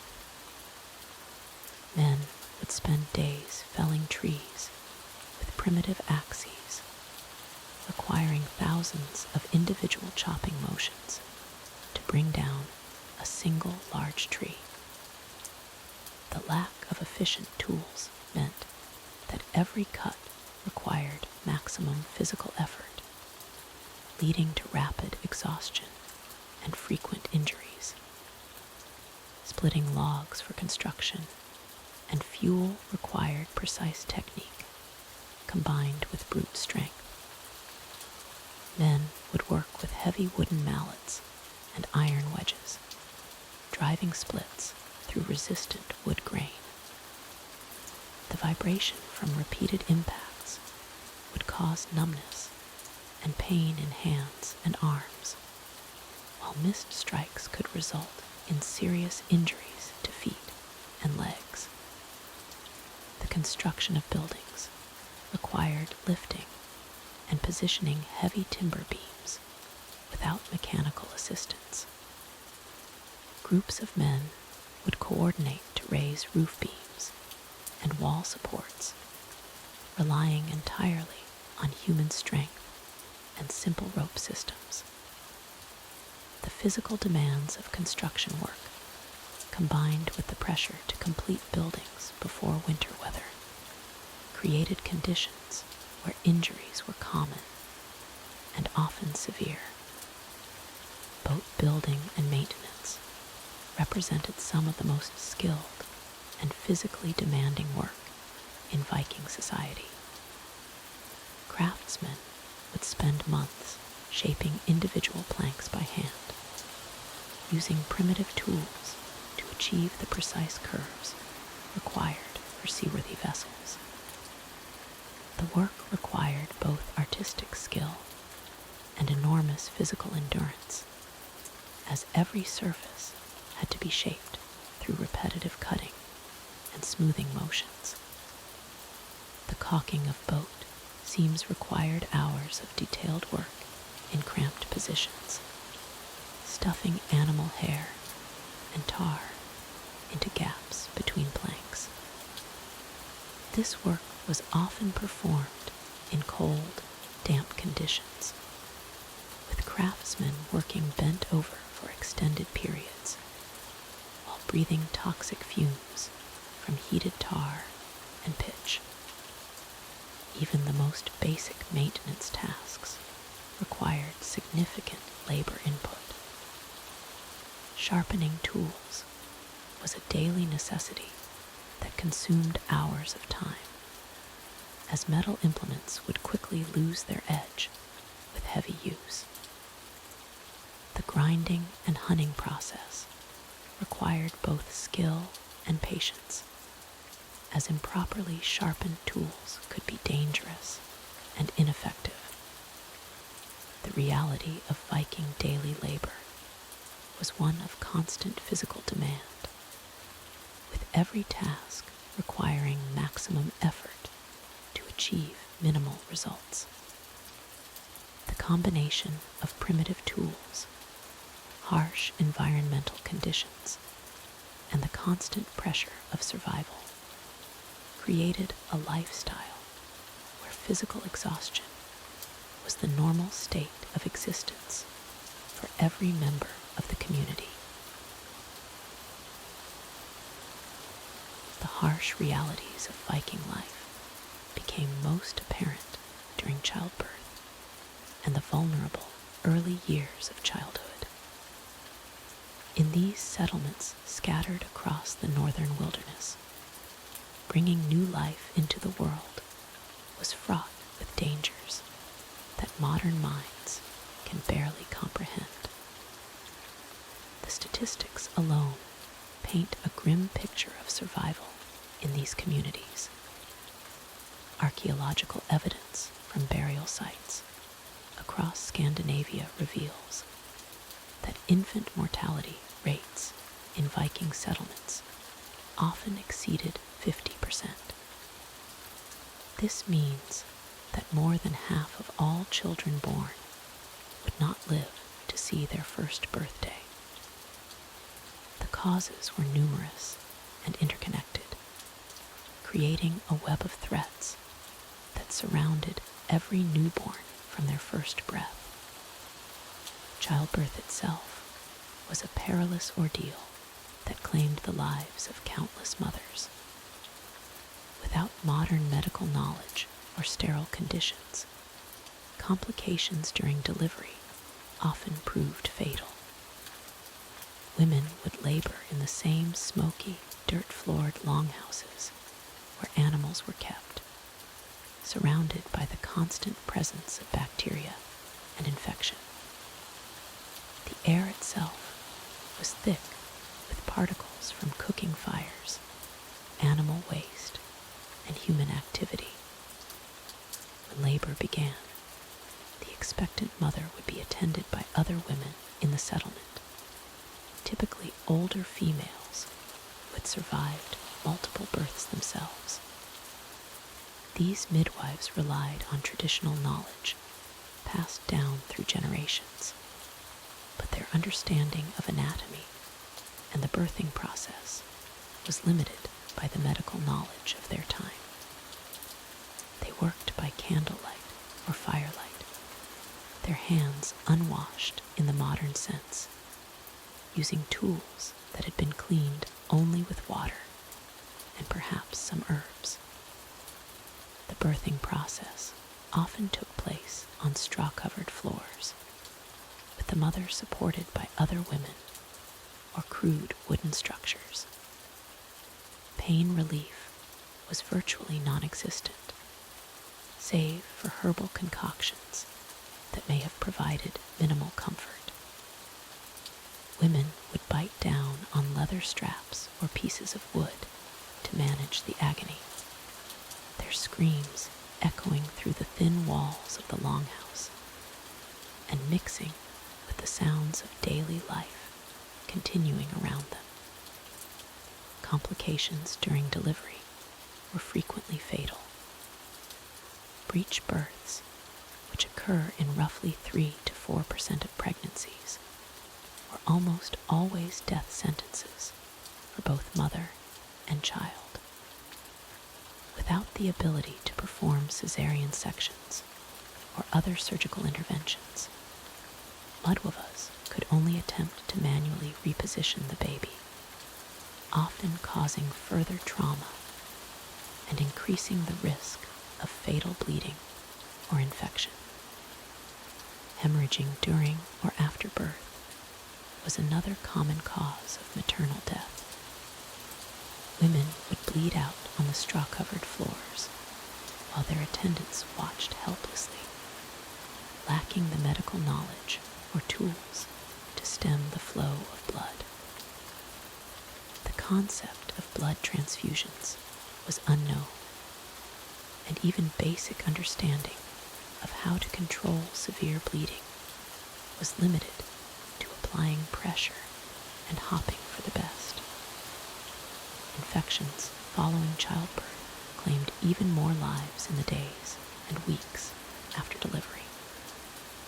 The unsanitary conditions of Viking settlements meant that bacteria could easily enter through tears in the birth canal or through the umbilical cord site. What we now know as puerperal sepsis or childbed fever would develop as a burning fever that consumed women from within. They would lie on their sleeping furs, delirious with fever, their bodies racked with chills and pain as infection spread through their systems. For those infants who survived the birthing process, the first few weeks of life presented an entirely new set of challenges. Newborns were immediately exposed to the same harsh environmental conditions that plagued adult residents of the settlement. The smoky air that filled the longhouses could cause respiratory problems in tiny, developing lungs. The constant presence of dust, animal dander, and other airborne particles created an environment hostile to vulnerable immune systems. Feeding presented its own complications. While breastfeeding was the primary method of nourishing infants, malnourished mothers often struggled to produce adequate milk. The poor diet typical of Viking settlements, particularly during harsh winters or failed harvests, meant that nursing mothers might not have the nutritional resources needed to sustain both themselves and their bobbies. When breast milk was insufficient, alternatives were limited and dangerous. Cow's milk, when available, was often contaminated with bacteria that could cause severe digestive problems in infants. Goat's milk was sometimes used, but it too carried risks of contamination. Some mothers attempted to feed their bobbies thin gruels made from grain, but these lacked essential nutrients and were difficult for tiny digestive systems to process. Many infants would waste away slowly, their small bodies unable to extract sufficient nutrition from these inadequate substitutes. The sleeping arrangements for newborns further increased their vulnerability. Bobbies would often sleep alongside their parents on the same sleeping furs, sharing warmth, but also sharing exposure to whatever illnesses might be present in the household. The practice of co-sleeping, while providing necessary warmth in cold climates, also increased the risk of accidental suffocation when exhausted parents might roll over onto their tiny children during the night. Temperature regulation was a constant challenge for Viking infants. The longhouses, while providing shelter from the worst of the weather, were difficult to heat evenly. Areas near the central fire might be too warm, while spaces farther away could be dangerously cold. Newborns, lacking the ability to regulate their own body temperature effectively, were particularly vulnerable to both hypothermia and overheating. The clothing available for infants was limited and often inadequate. Tiny garments were typically made from wool or linen, materials that could be scratchy against delicate skin and might not provide sufficient insulation. diapers, when used at all, or simple cloth wrappings that were washed infrequently and often remained damp in the humid conditions of the longhouse. This constant exposure to moisture and waste created ideal conditions for skin infections and rashes that could become serious health threats. Hygiene practices surrounding infant care were minimal by modern standards. Bathing was infrequent, and when it did occur, it was often done with the same water used for other household purposes. Soap was a luxury item not readily available in most settlements, so cleaning was accomplished with water alone, leaving behind bacteria and other contaminants that could cause infections through any small cuts or scrapes on the baby's delicate skin. The psychological toll on parents was immense as they watched their children struggle to survive in these harsh conditions. Mothers who had already lost previous children to disease or accident would live in constant fear that their current infant might suffer the same fate. This anxiety was well-founded, as families routinely experienced the loss of multiple children, creating a cycle of grief and fear that permeated Viking society. The harsh reality of Viking childbirth extended far beyond the delivery itself. In the weeks following birth, both mother and child faced a gauntlet of potential complications that could prove fatal. Postpartum infections were devastatingly common, with no understanding of sterile procedures or antibiotics to combat the bacterial invasions that often followed difficult deliveries. New mothers who had endured traumatic births often developed what we now know as puerperal sepsis, a condition that claimed countless lives in the medieval period. The symptoms would begin innocuously enough, a slight fever, some discomfort, but within days could escalate to delirium, organ failure, and death. Viking women who had survived the ordeal of childbirth would sometimes succumb to these infections weeks later, leaving behind newborns who faced their own precarious future. The care of newborns in Viking society was equally fraught with danger. Without modern medical knowledge, parents relied on traditional remedies and superstitions that often did more harm than good. Honey was commonly given to infants, unaware that it could contain botulism spores, deadly to developing immune systems. Herbal concoctions, while sometimes beneficial, were often administered in dangerous quantities or combinations. Feeding practices posed another significant challenge. While breastfeeding was the norm, mothers who died in childbirth or from postpartum complications left infants dependent on alternative feeding methods. Wet nurses were available among the wealthy, but most families had to resort to feeding infants with animal milk, often goat or cow milk, delivered through primitive feeding vessels that were impossible to keep clean. These feeding implements, carved from wood or fashioned from animal horns, harbored bacteria that caused severe digestive issues in infants. Diarrhea and dehydration claimed many young lives as parents watched helplessly while their children wasted away. The lack of understanding about proper nutrition many infants received inadequate or inappropriate sustenance during their most vulnerable months.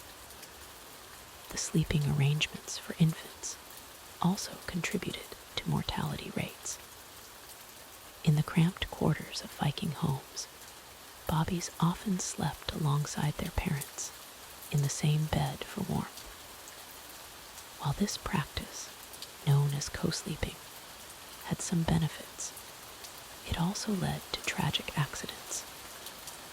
Exhausted parents would sometimes accidentally smother their infants during sleep, a phenomenon that occurred with heartbreaking frequency.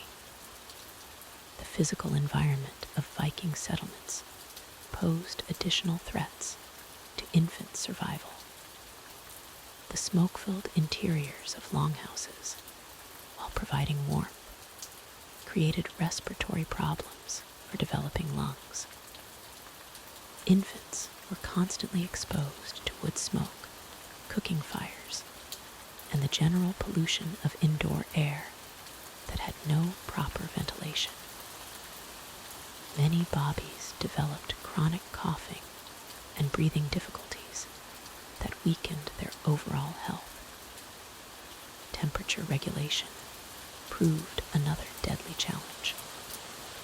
Viking infants had to endure the same harsh climate that challenged adults, but with immune systems and body temperature regulation that were still developing. Hypothermia was a constant threat during the long winter months, even inside the relatively warm longhouses. Parents would bundle their bobbies in layers of wool and fur, but maintaining proper body temperature remained a delicate balance. The lack of proper bathing facilities meant that infants often remained unwashed for extended periods. Without understanding of hygiene's importance, parents saw no need for regular cleaning, leading to skin infections, rashes, and other conditions that could become serious health problems. The primitive cloth diapers, when they were used at all, were often left unchanged for long periods, creating ideal conditions for bacterial growth and infection. Childhood diseases swept through Viking communities with devastating efficiency. Measles, whooping cough, and other infectious diseases that are now preventable claimed enormous numbers of young lives. When one child in a settlement became ill, the close quarters and lack of quarantine measures meant that the disease would rapidly spread to other children, often wiping out entire age groups within a community. The treatment of sick infants relied heavily on superstition and folk remedies that were often ineffective or harmful. Parents might hang amulets around their baby's neck, believing that magical protection could ward off illness. They would administer herbal potions based on ancient traditions, sometimes containing toxic plants that worsened the child's condition rather than providing relief. Religious beliefs also influenced infant care in ways that sometimes proved detrimental. Some Viking communities believed that weak or sickly infants were cursed or marked by the gods for early death. This fatalistic attitude sometimes led to reduced care for struggling bobbies, as parents resigned themselves to what they saw as inevitable divine will. The practice of exposure, while not universal, represented one of the most brutal aspects of Viking infant mortality. When resources were scarce, or infants were born with obvious deformities, Some families would abandon newborns to die from exposure to the elements. This practice, while shocking by modern standards, reflected the harsh realities of survival in a society where every mouth to feed represented a significant burden on limited resources. Even infants who survived their first year faced continued challenges. Weaning was often abrupt and poorly managed, leading to malnutrition and digestive problems. The transition from breast milk to solid foods was particularly dangerous, as parents had little understanding of appropriate foods for developing digestive systems. Many children who had survived infancy would succumb to complications during this vulnerable transition period. The emotional toll on Viking families was immense. Parents who lost multiple children, which was common, developed a kind of emotional protection mechanism, often remaining somewhat detached from newborns until they showed signs of surviving past the most dangerous early months. This psychological adaptation, while understandable, sometimes meant that infants received less attentive care during their most vulnerable period. Archaeological evidence from Viking burial sites reveals the tragic scope of infant mortality. Tiny graves, sometimes containing multiple infants from the same family, tell the story of communities where losing children was not an exception, but a regular occurrence. The small size of many Viking cemeteries' infant sections suggests that many bobbies who died were not even afforded formal burial, their brief lives unmarked by any lasting memorial. Despite these overwhelming challenges, some Viking infants did survive to adulthood, though they often bore the physical and psychological scars of their harsh, early experiences. Those who lived through the gauntlet of Viking infancy had proven themselves remarkably resilient, having survived conditions that would challenge even modern medical intervention.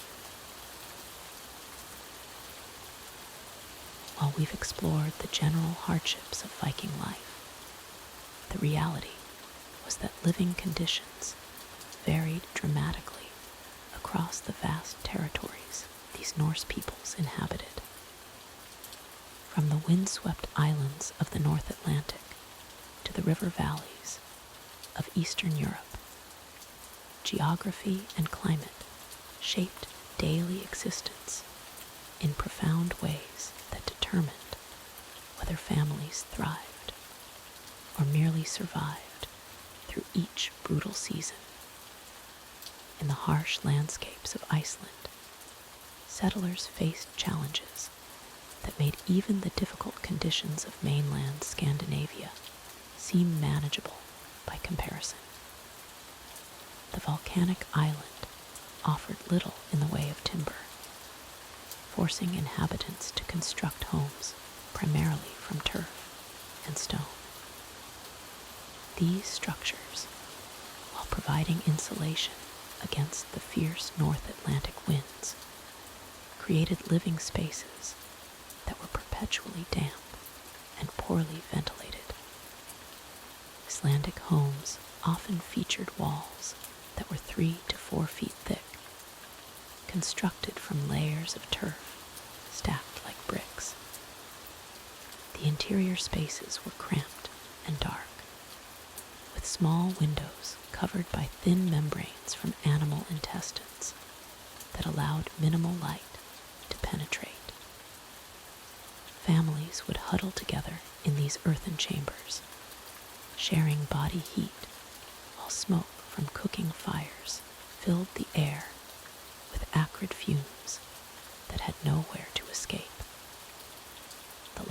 trees meant that fuel was a constant concern.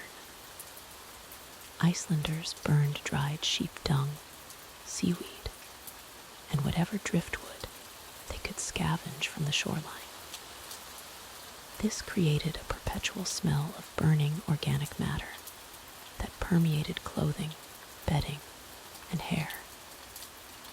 The smoke was so thick that visitors often reported difficulty breathing within these homes, and chronic respiratory ailments were common among the population. Food preservation in Iceland presented unique challenges due to the island's extreme weather patterns. The short growing season meant that families had to maximize every opportunity to gather and store provisions.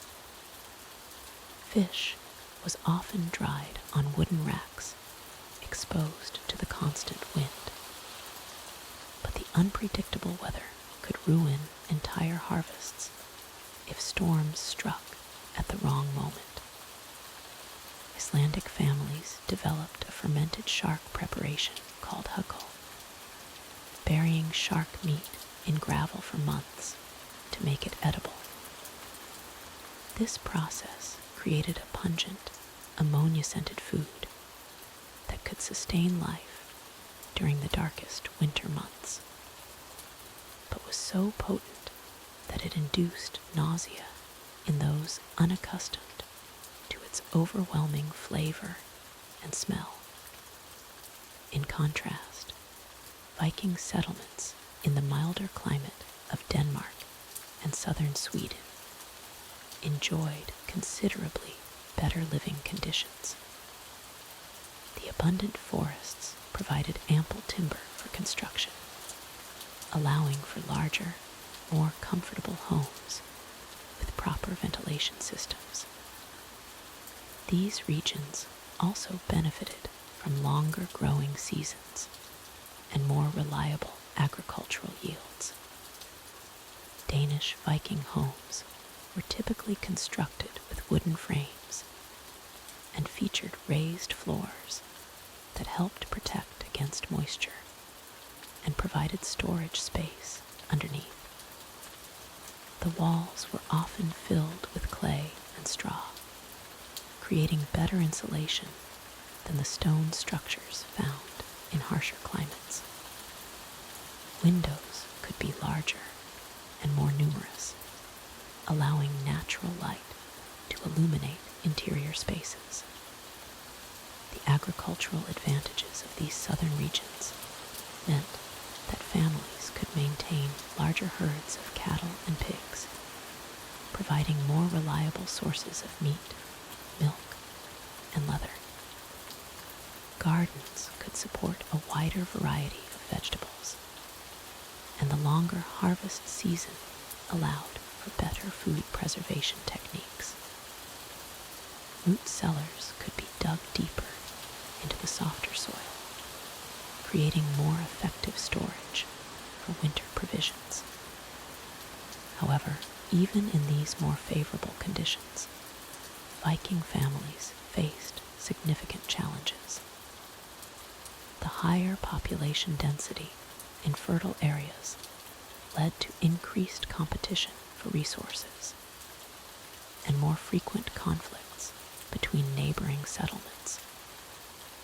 Raids and territorial disputes were common, creating an atmosphere of constant tension and uncertainty. The social structure in these prosperous regions also created greater inequality in living conditions. Wealthy jarls could afford to build elaborate halls with multiple rooms, decorated walls, and sophisticated heating systems. Meanwhile, thralls and poor farmers lived in single-room hovels that were barely adequate for survival, creating stark contrasts in daily comfort and health outcomes. Moving eastward, Viking settlements along the rivers of what is now Russia faced entirely different environmental challenges. The continental climate brought harsh winters with temperatures that could drop far below what coastal settlements experienced, but also provided hot summers that allowed for different agricultural practices. These eastern settlements often featured homes that were partially underground, with families literally living in excavated pits covered by wooden roofs and turf. The earth provided insulation against the extreme temperature variations, but also created perpetually damp conditions that promoted the growth of mold and fungus throughout living spaces. River access provided opportunities for trade and fishing, but also brought seasonal flooding that could destroy homes and contaminate food supplies. Families had to be prepared to relocate their possessions to higher ground at a moment's notice, living in constant awareness of the water levels and weather patterns that could dramatically alter their circumstances. The abundance of fur-bearing animals in these eastern regions created opportunities for wealth through trapping and trading, but also required families to process animal hides in their living spaces. This meant that homes were filled with the overwhelming smells of tanning chemicals, rotting flesh, and curring pelts that made indoor air quality particularly challenging. Preservation of meat in these continental climates required different techniques than those used in coastal areas. Families would construct smokehouses and use the extreme cold of winter to freeze large quantities of meat. But the spring thaw created periods when food spoilage became a critical concern, requiring careful management of stored provisions. The social dynamics in these eastern settlements were also influenced by contact with Slavic and Byzantine cultures, creating hybrid living arrangements that combined Norse building techniques with local innovations. This cultural mixing sometimes led to improved living conditions through the adoption of more effective heating systems or food preservation methods. Trade relationships with distant civilizations brought luxury goods to some eastern settlements, but also created dependencies on supply lines that could be disrupted by political conflicts or natural disasters. Families might enjoy imported spices and textiles one season, only to face severe shortages the next when trade routes were blocked or trading partners became hostile. These regional variations in living conditions created vastly different experiences of daily life for Viking families, even within the same general time period.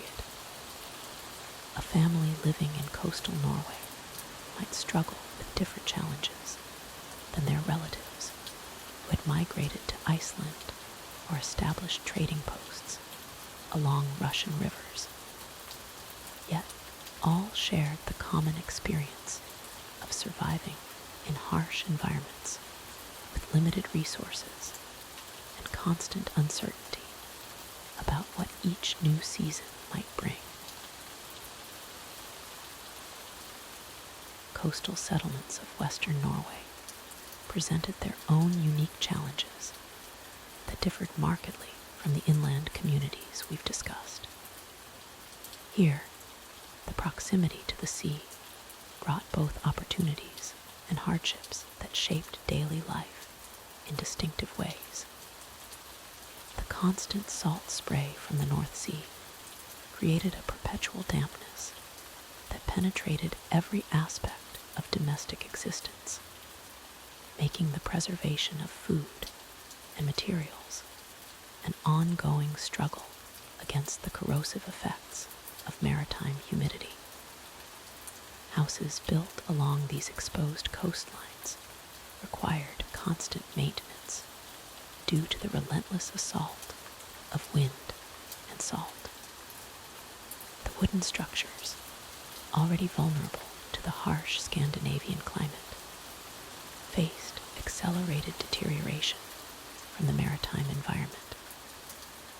Families living in these coastal settlements often found their homes requiring repairs every few months, with salt-damaged timber needing replacement far more frequently than in inland communities.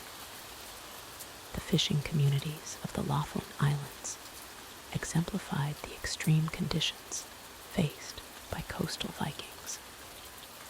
During the winter months, when the cod fishing season reached its peak, these settlements swelled with temporary residents who crowded into already inadequate housing.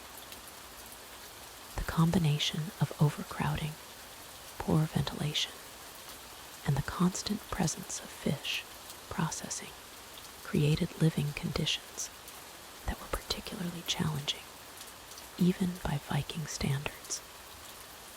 In these fishing settlements, the smell of drying cod permeated every structure. Fish were hung from rafters inside homes, creating a constant odor that mixed with smoke from cooking fires and the unwashed bodies of inhabitants. The floors of these dwellings were often covered with fish scales and salt, creating a gritty, slippery surface that was difficult to keep clean and contributed to the overall unsanitary conditions. The seasonal nature of fishing meant that housing in these communities was often temporary and poorly constructed. Hastily built shelters housed visiting fishermen during the fishing season, with multiple men sharing small spaces with minimal privacy or comfort. These temporary structures lacked proper foundations, adequate roofing, or sufficient insulation, making them barely habitable during the harsh winter months when fishing activity peaked. Moving inland to the mountainous regions of central Norway and Sweden, we encounter settlements that faced entirely different challenges. The higher elevation brought longer, more severe winters with deeper snow accumulation that could isolate communities for months at a time. The shorter growing season meant that food storage became even more critical, placing additional strain on already limited living spaces.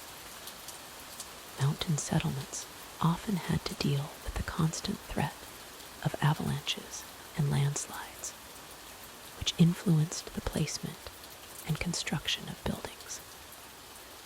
Houses were typically built into hillsides or positioned in areas that offered some protection from falling snow and rocks.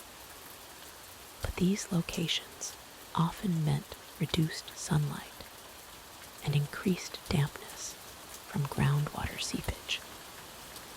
The isolation of mountain communities meant that resources for construction and maintenance were scarce. Unlike coastal settlements that could receive supplies by boat, or lowland communities connected by established trade routes, mountain Vikings had to rely almost entirely on local materials. This limitation often resulted in structures that were less durable and more prone to deterioration. In the forested regions of central Sweden, settlements faced the constant challenge of managing the relationship between human habitation and the surrounding wilderness. While the abundant timber provided excellent building materials, the dense forest also harbored wildlife that posed threats to both inhabitants and their stored food supplies. Bears, wolves, and smaller predators were constant concerns that influenced how settlements were designed and defended. The thick forest canopy in these regions meant that many settlements received limited sunlight throughout much of the year. This lack of natural light contributed to the gloomy atmosphere inside homes and may have affected the mental health of inhabitants during the long winter months. The perpetual twilight of the forest floor created an environment where dampness and mold thrived, adding to the challenges of maintaining healthy living conditions. Forest settlements also had to contend with the risk of forest fires, which could spread rapidly through the dense woodland and threaten entire communities. The abundance of wooden structures and the dry conditions that could develop during summer months made fire a constant threat that influenced construction techniques and settlement planning. The agricultural settlements of southern Scandinavia, particularly in Denmark and southern Sweden, enjoyed somewhat better living conditions due to the milder climate and more fertile soil. However, these communities faced their own unique challenges, including higher population density and increased competition for resources. The more intensive agricultural practices in these regions meant that settlements were often larger and more permanent, but also more crowded and potentially more unsanitary. In these agricultural areas, the proximity of human habitation to livestock created additional health challenges. Barns and animal pens were often located very close to or even attached to family dwellings, meaning that the smells, waste, and diseases associated with domestic animals were constant factors in daily life. The management of animal waste in these densely populated agricultural settlements was a persistent problem that contributed to unsanitary conditions and the spread of disease. The seasonal rhythms of agricultural life also influenced living conditions, with harvest time bringing temporary overcrowding as extended families and hired workers gathered to bring in crops. During these periods, already cramped living spaces became even more congested, with multiple families sharing facilities and resources in ways that strained the basic infrastructure of Viking age settlements. As we reach the end of our journey through Viking settlements, we've uncovered a reality far removed from the romanticized images of noble warriors and pristine Nordic villages. The truth is that daily life in these communities was defined by hardship, discomfort, and constant struggle against the harsh realities of medieval existence. We began by exploring the cramped, smoky interiors of Viking longhouses, where entire extended families lived in spaces barely larger than a modern studio apartment. These structures, while ingeniously designed for their environment, offered little privacy and even less comfort. The central hearth that provided warmth also filled the air with choking smoke, creating respiratory problems that plagued inhabitants throughout their lives. The absence of proper sanitation systems meant that human waste accumulated in designated areas around settlements, creating breeding grounds for disease and filling the air with nauseating odors. Without understanding of germ theory, Vikings had no concept of how these conditions directly contributed to the spread of illness and infection throughout their communities. Personal hygiene, despite popular misconceptions about Viking cleanliness, was severely limited by available resources and technology. Weekly baths were considered luxurious, and most people went months without proper washing. Clothing was rarely cleaned, and when it was, the process was labor-intensive and often ineffective at removing deeply embedded dirt and odors. The diet we examined revealed a monotonous cycle of preserved fish, fermented dairy products, and coarse grains that provided basic nutrition, but little variety or pleasure.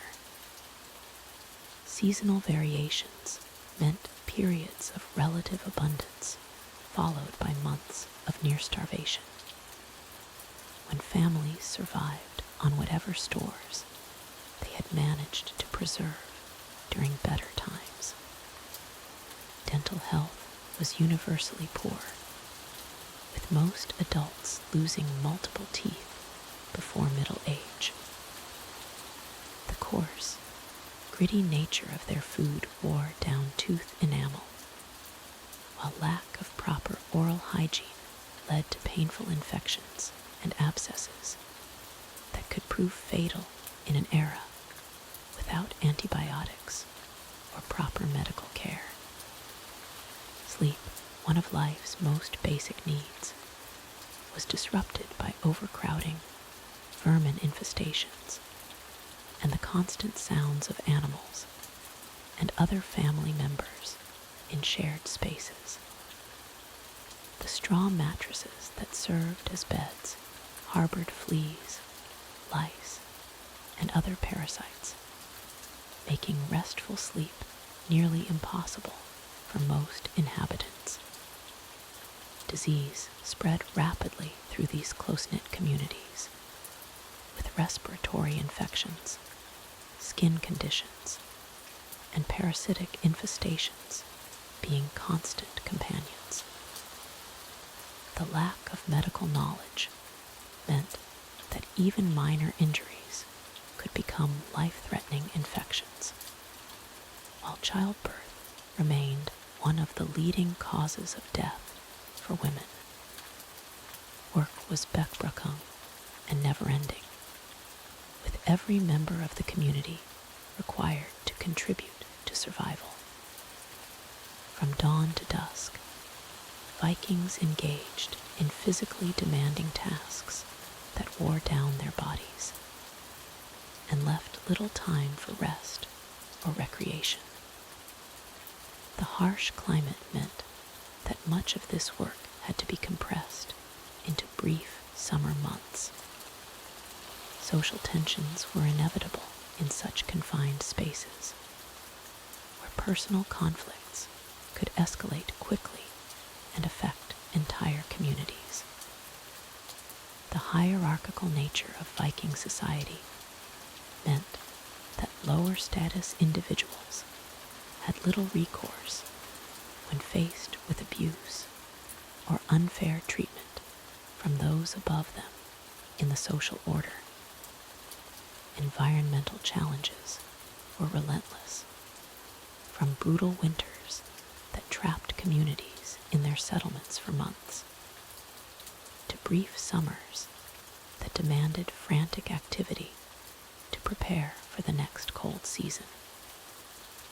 The unpredictable nature of weather patterns meant that even the best laid plans could be destroyed by unexpected storms or temperature fluctuations. Perhaps most striking is how these conditions affected every aspect of Viking life, from the foods they could eat to the relationships they could maintain.